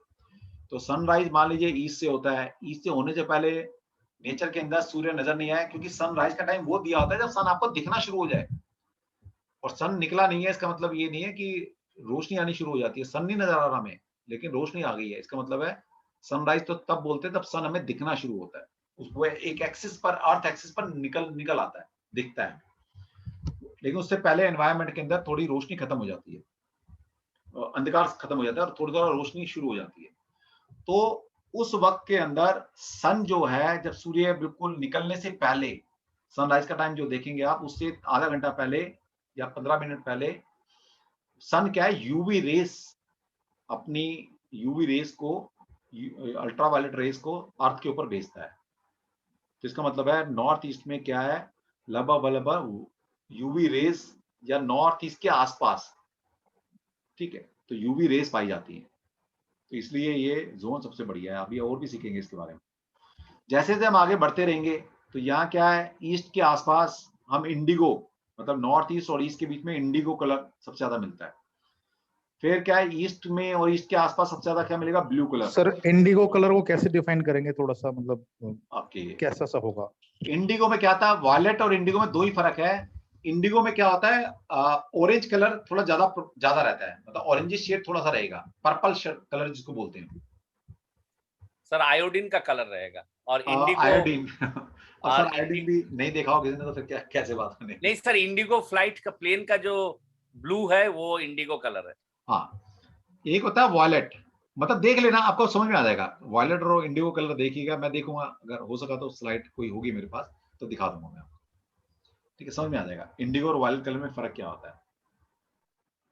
फिर एक है ब्लू। ब्लू कलर क्या होता है, ईस्ट डायरेक्शन के आसपास मैक्सिमम ब्लू कलर होता है आपका, ईस्ट के आसपास या ईस्ट के इससे लेकर साउथ ईस्ट तक यहाँ पर ब्लू कलर है।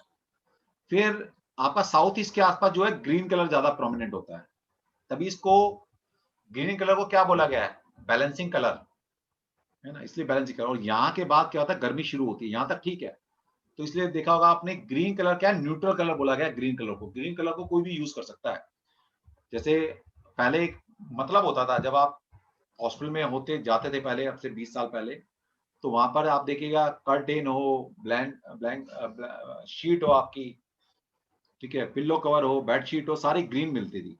इसका मतलब था क्योंकि ग्रीन कलर क्या है, न्यूट्रल कलर है, सभी को सूट करता है, सभी को सूट करता है। क्यों न्यूट्रल कलर है? देखिए आप, इसके ग्रीन कलर से ऊपर जो है वायलेट इंडिगो ब्लू, ये कोल्ड कलर बोले जाते हैं इनको। वायलेट इंडिगो ब्लू ये कोल्ड कलर है, ग्रीन इज न्यूट्रल कलर, और वायलेट येलो ऑरेंज और रेड ये जो 3 कलर है ये है हॉट कलर, इनको हॉट कलर बोला गया। तो मान लीजिए कोई हाई बीपी का बंदा आएगा, अगर हाई बीपी का बंदा आए, आपने मान लीजिए रेड कलर किया हुआ है, तो क्या होगा, उसका तो बीपी और बढ़ जाएगा। और कोई लो बीपी वाला भी आ सकता है हॉस्पिटल के अंदर। तो हॉस्पिटल में इसलिए पहले जो ग्रीन दीवारें हैं या तो व्हाइट होती थी या फिर ग्रीन कलर करा के रखते थे। मुझे याद है कि जब किसी जमाने में आंख कुछ ऑपरेशन किया करते थे, वहां पर भी ग्रीन कलर की पट्टी लगा के लोग घूम रहे होते थे, देखा होगा आपने। आप कौन सा, सारे लोग अभी 21 मतलब 2020 में पैदा हुए हो, आप भी तो उसी जमाने के हो, ठीक है। तो आपने देखा होगा मैक्सिमम। लेकिन अब क्या कल्चर थोड़ा वीनस का इफेक्ट ज्यादा आ गया है एनवायरनमेंट में, तो इसलिए वो पिंक कलर है ना, पर्पल कलर, पता नहीं कौन कौन से कलर ले आए हैं। लेकिन पहले एक मतलब होता था ग्रीन कलर यूज करने का हॉस्पिटल के अंदर, क्योंकि हॉस्पिटल में हर तरह के मरीज आएंगे, हाई बीपी, लो बीपी, किसी को कोई समस्या है, कोई किस इंटेंसिटी का है। ग्रीन कलर न्यूट्रल है, सभी को सूट करता है, और वो है यहाँ साउथ ईस्ट में पाया जाता है। इसके बाद तो फिर येलो कलर प्रोमिनेंट हो जाता है, फिर ऑरेंज कलर प्रोमिनेंट हो जाएगा, फिर बाद में रेड कलर, और लास्ट में क्या है, जब सन छिप रहा होता है तो IR इंफ्रारेड रेज सन से निकलती हैं, ठीक है। तो इसलिए यहाँ पर ढक के रखना होता है, यहाँ पर खिड़की दरवाजे कम से कम रखनी है, ठीक है। इसलिए साउथ वॉल को हैवी किया जाता है। साउथ में मैक्सिमम, साउथ वेस्ट में मैक्सिमम कंस्ट्रक्शन की जाती है, ताकि वो इंफ्रारेड रेड रेज भी ज्यादा आएंगी तो क्या होगा, हॉट कलर ज्यादा आ रहा है, रेड कलर ज्यादा होगा तो क्या होगा, गुस्सा बढ़ेगा आपका पित्त बढ़ जाएगा, उस घर में गर्मी बढ़ जाएगी। उसको बचने के लिए हम वहां पर मोटी वॉल लगाते हैं या मैक्सिमम कंस्ट्रक्शन की जाती है, या उसको डोर और विंडोज वहां कम से कम लगाए जाते हैं, ठीक है। तो इस तरह से आप चीजें सीख सकते हो। और ये यूवी रेज कम से कम नॉर्थ से शुरू हो जाता है आनी। ये थोड़ा गलत लिखा है, इसको फॉलो मत करना, क्योंकि ये किसी मेरे स्टूडेंट ने बना के दी थी। तो यहाँ पर यूवी रेज नहीं है, यूवी रेज नॉर्थ के बाद आनी शुरू होती है, ठीक है। तो ये भी आपको डायग्राम याद होना चाहिए, ठीक है। ये मैंने ये लिखे हुए हैं यहाँ पर, ये साइन के सिंबल भी हैं। मैं नहीं कह रहा सिंबल याद करने हैं, सिंबल याद करने की जरूरत नहीं है, सिर्फ राशियां याद कर लेना कि ये राशियां कौन कौन सी होती हैं। ये हिंदी में लिखी हुई है और इंग्लिश में भी लिखी हुई है, ठीक है। धनु राशि, तो कर्क राशि गलत है सर। 1 मिनट, हो सकता है सर गलत होगी, देख ले। कर्क वाला ये का है, ये पाई। अच्छा, ये सिंबल कह रहे हो? हाँ सर, हो सकता है सिंबल गलत हो, कोई बात, ठीक है। तो सिंबल की जरूरत नहीं है, आपको सिंबल नहीं याद रखने, इनके राशि को हिंदी में नाम और इंग्लिश में नाम याद होने चाहिए। फिर राशि को मेल और फीमेल भी बांटा हुआ है, ठीक है। मेल राशि होती है जो ऑड राशि है, ऑड नंबर की राशि, जैसे 1, 3, 5, 7, 9 और 11, ये जो राशि है दैट इज मेल राशि। और जो इवन नंबर की राशि होती है उनको फीमेल राशि बोला गया। तो ये भी माना जाता है कि भाई जो फीमेल है वो सॉफ्ट है, इवन है। वो इवन मतलब से ना, ऑर्डर इवन, जैसे इवन मतलब एक सिस्टम, दायरा, और ऑड का मतलब है ऑड। तो मेल को ऑड कैटेगरी में रखा गया है, तो हम तो है ही ऑड, ठीक है। इसलिए फीमेल आर ऑलवेज राइट, तो बीवी की सुननी शुरू करो, ठीक है, वो हमेशा राइट होती है। तो चलनी आपकी, फिर भी नहीं। चलो जी, किसी ने कुछ पूछना पूछ लीजिए, 7 मिनट है, फिर हम आज का सेशन यही वाइंड करेंगे। पहला दिन है, ज्यादा बर्डन नहीं। क्या होता है ना, पहले क्लास में होता था तो पहले ज्यादा बर्डन नहीं दिया था, बच्चे भाग ना जाए, टीचर अच्छा टीचर हो तो बांध के रखे। ज्यादा पढ़ा दूंगा तो आपको ऐसा लगेगा यार कहाँ फंस गए हम तो। सर आपने जो ये बैकग्राउंड में लाइट ब्लू कलर रखा हुआ है, ये भी वास्तु के अकॉर्डिंगली है ना? ये वास्तु के अकॉर्डिंग तो नहीं है वैसे, लेकिन ये बेटी का फेवरेट कलर था। अब थोड़ा रूम बदल गया हमारे, ये मेरा स्टडी रूम बन गया, बेटी का रूम हुआ करता था पहले। तभी देखिए यहाँ पर परियां वरियां यहाँ लगा। वैसे ब्लू कलर मेरा फेवरेट कलर है, ब्लू एंड व्हाइट, ये 2 ही कलर मैं जीवन में यूज करता हूँ। ब्लू कलर क्या है, वाटरमेलन का कलर है जी। ब्लू कलर आपको शांत करता है, और स्पिरिचुअलिज्म में जाने के लिए आपका तन मन शांत होना चाहिए, पेशेंस होना चाहिए, ये पेशेंस लाता है। ठीक है, और पतियों को तो ब्लू कलर पैसे यूज कर लेना चाहिए, क्योंकि आपको शांत रहना है, गुस्से करने का आपकी स्पाउस को है सर, आपको नहीं। तो इसीलिए men's are blue. Yes sir north east water element को रिप्रेजेंट करता है, नॉर्थ ईस्ट, हाँ जी, बट उसका जो गॉड है वो है गुरु, जबकि वाटर एलिमेंट मून होना चाहिए। कोई बात नहीं मैडम, इससे कोई फर्क नहीं पड़ता। ये जरूरी नहीं है कि जो एलिमेंट जिस प्लैनेट को रिप्रेजेंट करता है वो वही रूल करेगा, ऐसा कोई जरूरी तो है नहीं। ये दिशाओं के हिसाब से रूल कर रहे हैं, ये दिशाओं के हिसाब से रूल कर रहे हैं। सर आप क्या क्या डॉक्यूमेंट दोगे एंड व्हाट ऑल, और जैसा सोचिए आज के बाद फिर नेक्स्ट संडे को क्लास होगा, हाँ, इसके बीच में हम लोग क्या करेंगे? इसके बीच में आप ये करेंगे, एक तो जितना पढ़ाया है मैंने, ये मैं पीपीटी आपको भेजने वाला हूँ। अच्छा, पहली बात, मैं आपको रिकॉर्डिंग भेजने वाला हूँ, जितना मैं पढ़ाऊंगा उतना ही पढ़ लिया तो तर जाओगे। हाँ ठीक ठीक ठीक सर। उतना पढ़ते रहो, बाकी तो फिर क्या है ना, लिटरेचर भरा पड़ा है। एटलीस्ट आपको मैं इतनी नॉलेज दे दूंगा कि अच्छा क्या है, बुरा क्या है, किस ढंग से सोचना है। ठीक है, तो आप फिर कुछ भी पढ़ लेना, उसके बाद कोई भी बुक पढ़ लेना, कोई भी एक बुक में कुछ नहीं मिलेगा आपको, उसमें अच्छी चीजें भी लिखी होंगी, बुरी भी लिखी होंगी, लेकिन आपको पता तो हो अच्छा क्या है इसमें, बुरा क्या है। तो मैं आपको इस्लाह कर दूंगा, फिर उसके बाद आप कोई भी बुक पढ़ लेना, आपको ठीक रहेगी। और नहीं भी पढ़ेंगे तब भी आप एक वास्तु कंसल्टेंट बन जाएंगे। कुछ भी नहीं पढ़ा आपने तो भी एक आप अच्छे वास्तु कंसल्टेंट बन सकते हो, सिर्फ मेरे वीडियोस, मेरा लिटरेचर पढ़कर भी, मुझे सुनकर बस।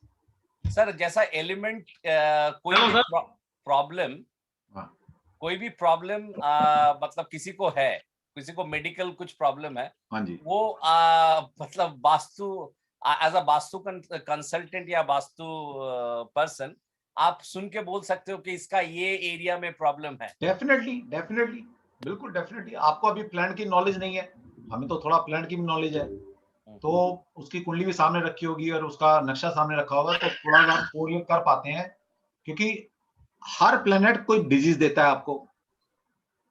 ये त्रिदोष मैंने आपको बता ही दिए, यहाँ पर भी प्लेनेट रूल कर रहे हैं, तो यहाँ पर या तो प्लेनेट देता है, देवता आपको बीमारी दे रहा है, या त्रिदोषी बीमारी दे रहे हैं, कुछ ना कुछ तो दिक्कत है ना, तभी बीमारी हो रखी है। सर एक मिनट आप रिपीट कीजिए, आपने क्या बताया कि देवता बीमारी देते हैं या प्लैनेट बीमारी देता है? प्लैनेट देता है या तत्व बीमारी देंगे, तत्व, तत्व से तो बीमारी होती है।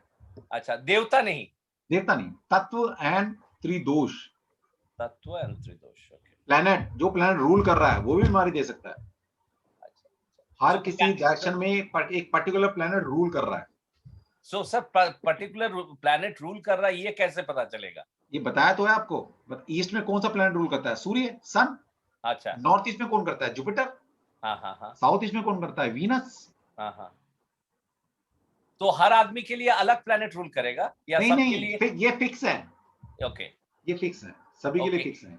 अच्छा अच्छा, तो जो सोचिए किसी को डायबिटीज है, हाँ ठीक है, तो इसमें इससे क्या कैसे पता चलेगा उसका? इससे ये पता लगेगा डायबिटीज होती किससे है। पहले तो ये देखो, diabetes Jupiter is the Jupiter या वीनस? वीनस से होती है, मेनली वीनस से होती है। ठीक है, वीनस से भी होती है और जुपिटर से भी होती है, सही बात, दोनों से होती है। आपको पता है जब पैंक्रियास काम करने बंद कर देते हैं, सही तरह से काम नहीं करते, तब आपको शुगर की बीमारी होती है, डायबिटीज होती है। तो आपको पता होना चाहिए पैंक्रियास कौन सा प्लैनेट रूल करता है?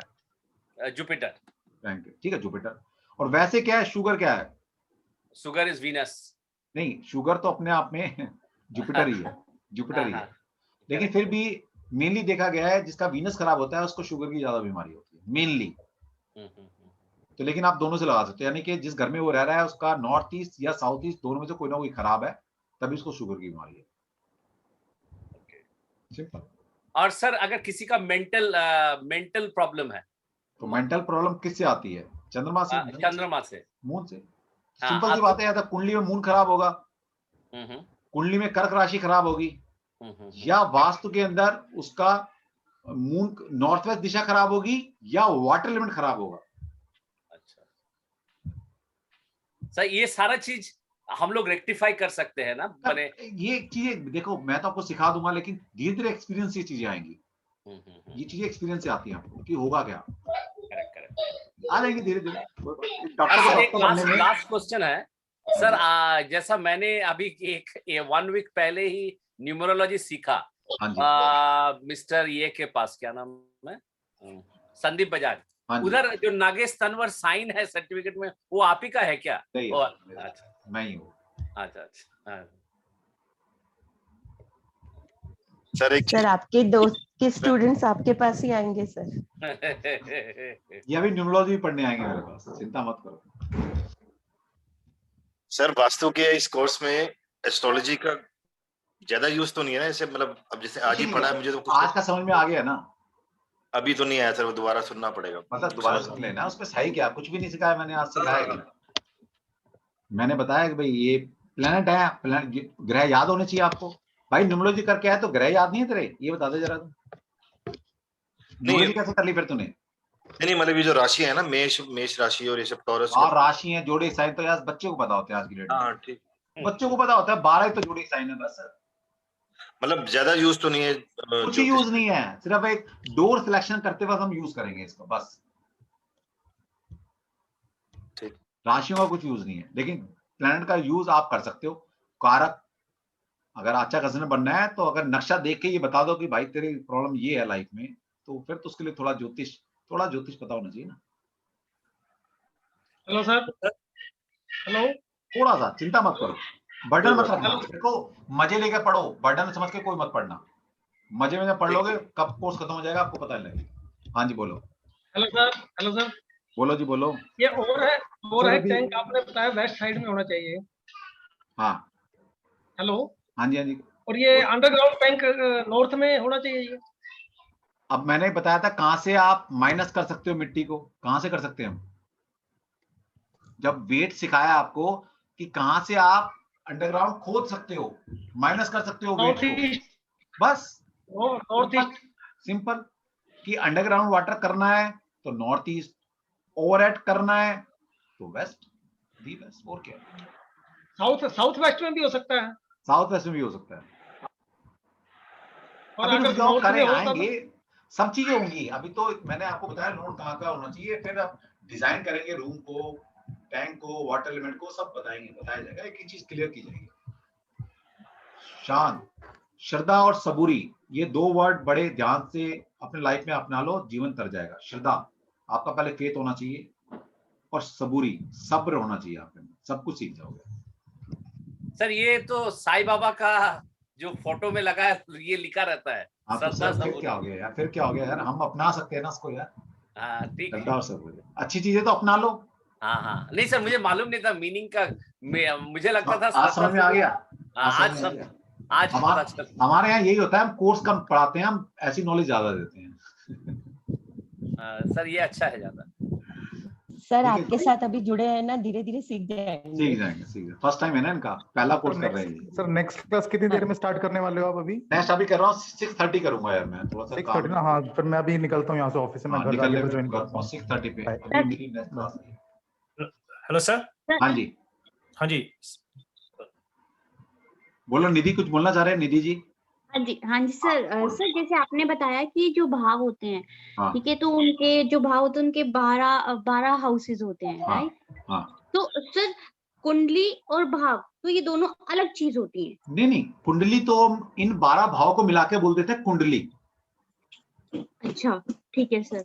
अब जब कुंडली में हम देखते हैं ना 12 खाने बने होते हैं, दिखाए थे ना आपको 12 खाने बने थे, हाँ जी हाँ जी। तो उनको हाउस बोलते हैं बस। तो सर जैसे हाउसेस हैं तो हम जैसे आगे आप पढ़ाओगे, मतलब ये तो है कि चलो आगे आप पढ़ाओगे, पर इन 12 भाव को जैसे हम हर चीज के ऊपर, हम इन 12 घर के अंदर भी, अपने ऊपर भी, और लाइक बाकी चीजों के ऊपर भी हम ये 12 भाव लगा सकते हैं। नहीं ज्यादा नहीं लगाना, चिंता मत करो, ज्यादा नहीं पढ़ाऊंगा, इतना ही पढ़ाऊंगा कि आप कैसे इसको वास्तव में कोरिलेट करने की कोशिश कर रहा हूँ, और धीरे धीरे सीख जाओगे आप, कोई बहुत मुश्किल नहीं है, जितना पढ़ाया है उतना करते चलो। श्रद्धा और सबूरी, श्रद्धा रखो मेरे अंदर कि भाई सिखा देंगे, क्योंकि आप पहली बार सीख रहे हो, मैं हजारों बार सिखा चुका हूँ, मैं तो हजारों बच्चों को पढ़ाता हूँ ना। पहला ही कोर्स है मेरा, तो पहला ही कोर्स। मैं कहता हूँ आप पहली बार सीख रहे हो, मैं हजारों बार पढ़ा चुका हूँ, तो मेरे अंदर वो रखो, श्रद्धा रखो आप, और सब्र करो थोड़ा सा, मुझे पता है कब कौन सी चीज कब पढ़ानी है। नहीं ठीक है सर। श्रद्धा और सबूरी रखोगे सर। हाँ जी सर। हाँ जी sir, if somebody has asthma, then how do we work that out? Asthma किससे होता है? What is the कारक planet behind the asthma? would that be a moon? Saturn. The Mercury. Saturn. Yeah? Saturn. Mercury. Why Europe? Saturn. Yes, Saturn. Air element air element. तो कहीं ना कहीं उसका air element खराब है, या फिर कुंडली का शनि खराब है, या फिर बेस्ट डायरेक्शन खराब है, simple. But could it also be like sometime combination of Mercury and Saturn together? वो नहीं, वो फिर आपको ना ज्योतिष में जाना पड़ेगा, वो कभी मेडिकल एस्ट्रोलॉजी पढ़ेंगे तो आप पढ़ लेना वहां से। सर तो कोरोना का मेन कारण शनि है? नहीं, corona is Rahu, unpredictable. Anything is in life is unpredictable, that is Rahu. You can't predict. That is Rahu. Rahu is the only planet you can't predict. That is unpredictable.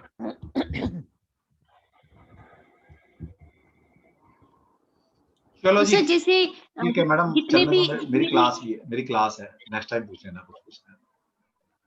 ठीक है sir, thank you sir, बहुत जल्दी है, तो मेरी class होती है basically ना, इसलिए किसी ने कोई भी क्वेरी होगी, मैं अगली क्लास से ऐसे करूंगा 10 मिनट 15 मिनट पहले मैं ज्वाइन कराऊंगा, किसी को क्वेरी होगी तो आप पूछ लिया करना, ठीक है। तो मेरी अभी फिर 6:15 बजे क्लास है। Thank you sir, thank you. चलो जी, ओके, मिलते हैं फिर next. Thank you sir, thank you. अच्छा एक मिनट रुकिए, क्या हम इस कोर्स को सैटरडे संडे कर सकते हैं क्या, किसी को दिक्कत ना हो तो? यस सर, करिए। यस सर, कर दो। हाँ सर, सर, नो प्रॉब्लम, 15 के 15 नो प्रॉब्लम। यस सर, 2 दिन कर दोगे तो पढ़ने में ज्यादा इंटरेस्ट पैदा होगा। सैटरडे संडे कर लेंगे तो क्या होगा, जल्दी भी कोर्स खत्म होगा और आपको भी लगेगा कि हाँ कुछ सीखा है। एक सर इंटरेस्ट भी पैदा हो जाता है ना। नहीं, इंटरेस्ट तो वैसे ही पैदा करा दूंगा, चिंता ना करें। 1 दिन और 2 दिन का छोड़ो। ठीक है, थैंक यू। ठीक है, फिर सैटरडे क्लास होगी, ठीक है। नेक्स्ट सैटरडे से आप सैटरडे 4 to 6। Okay sir. अभी मेरे पास स्लॉट खाली था तो मैंने कर दिया, क्योंकि अभी खाली था तो कर दिया। चलो जी, thank you sir, thank you, बहुत बढ़िया, ठीक है बच्चन, पढ़ लियो, एक बार और सुन लियो, आ जाएगी, चिंता मत करियो, हम बैठे हैं, हमें तो क्या गम है यार, हमें तो क्या गम है, चिंता मत, सिखा के छोड़िए। ठीक है, थैंक यू सर।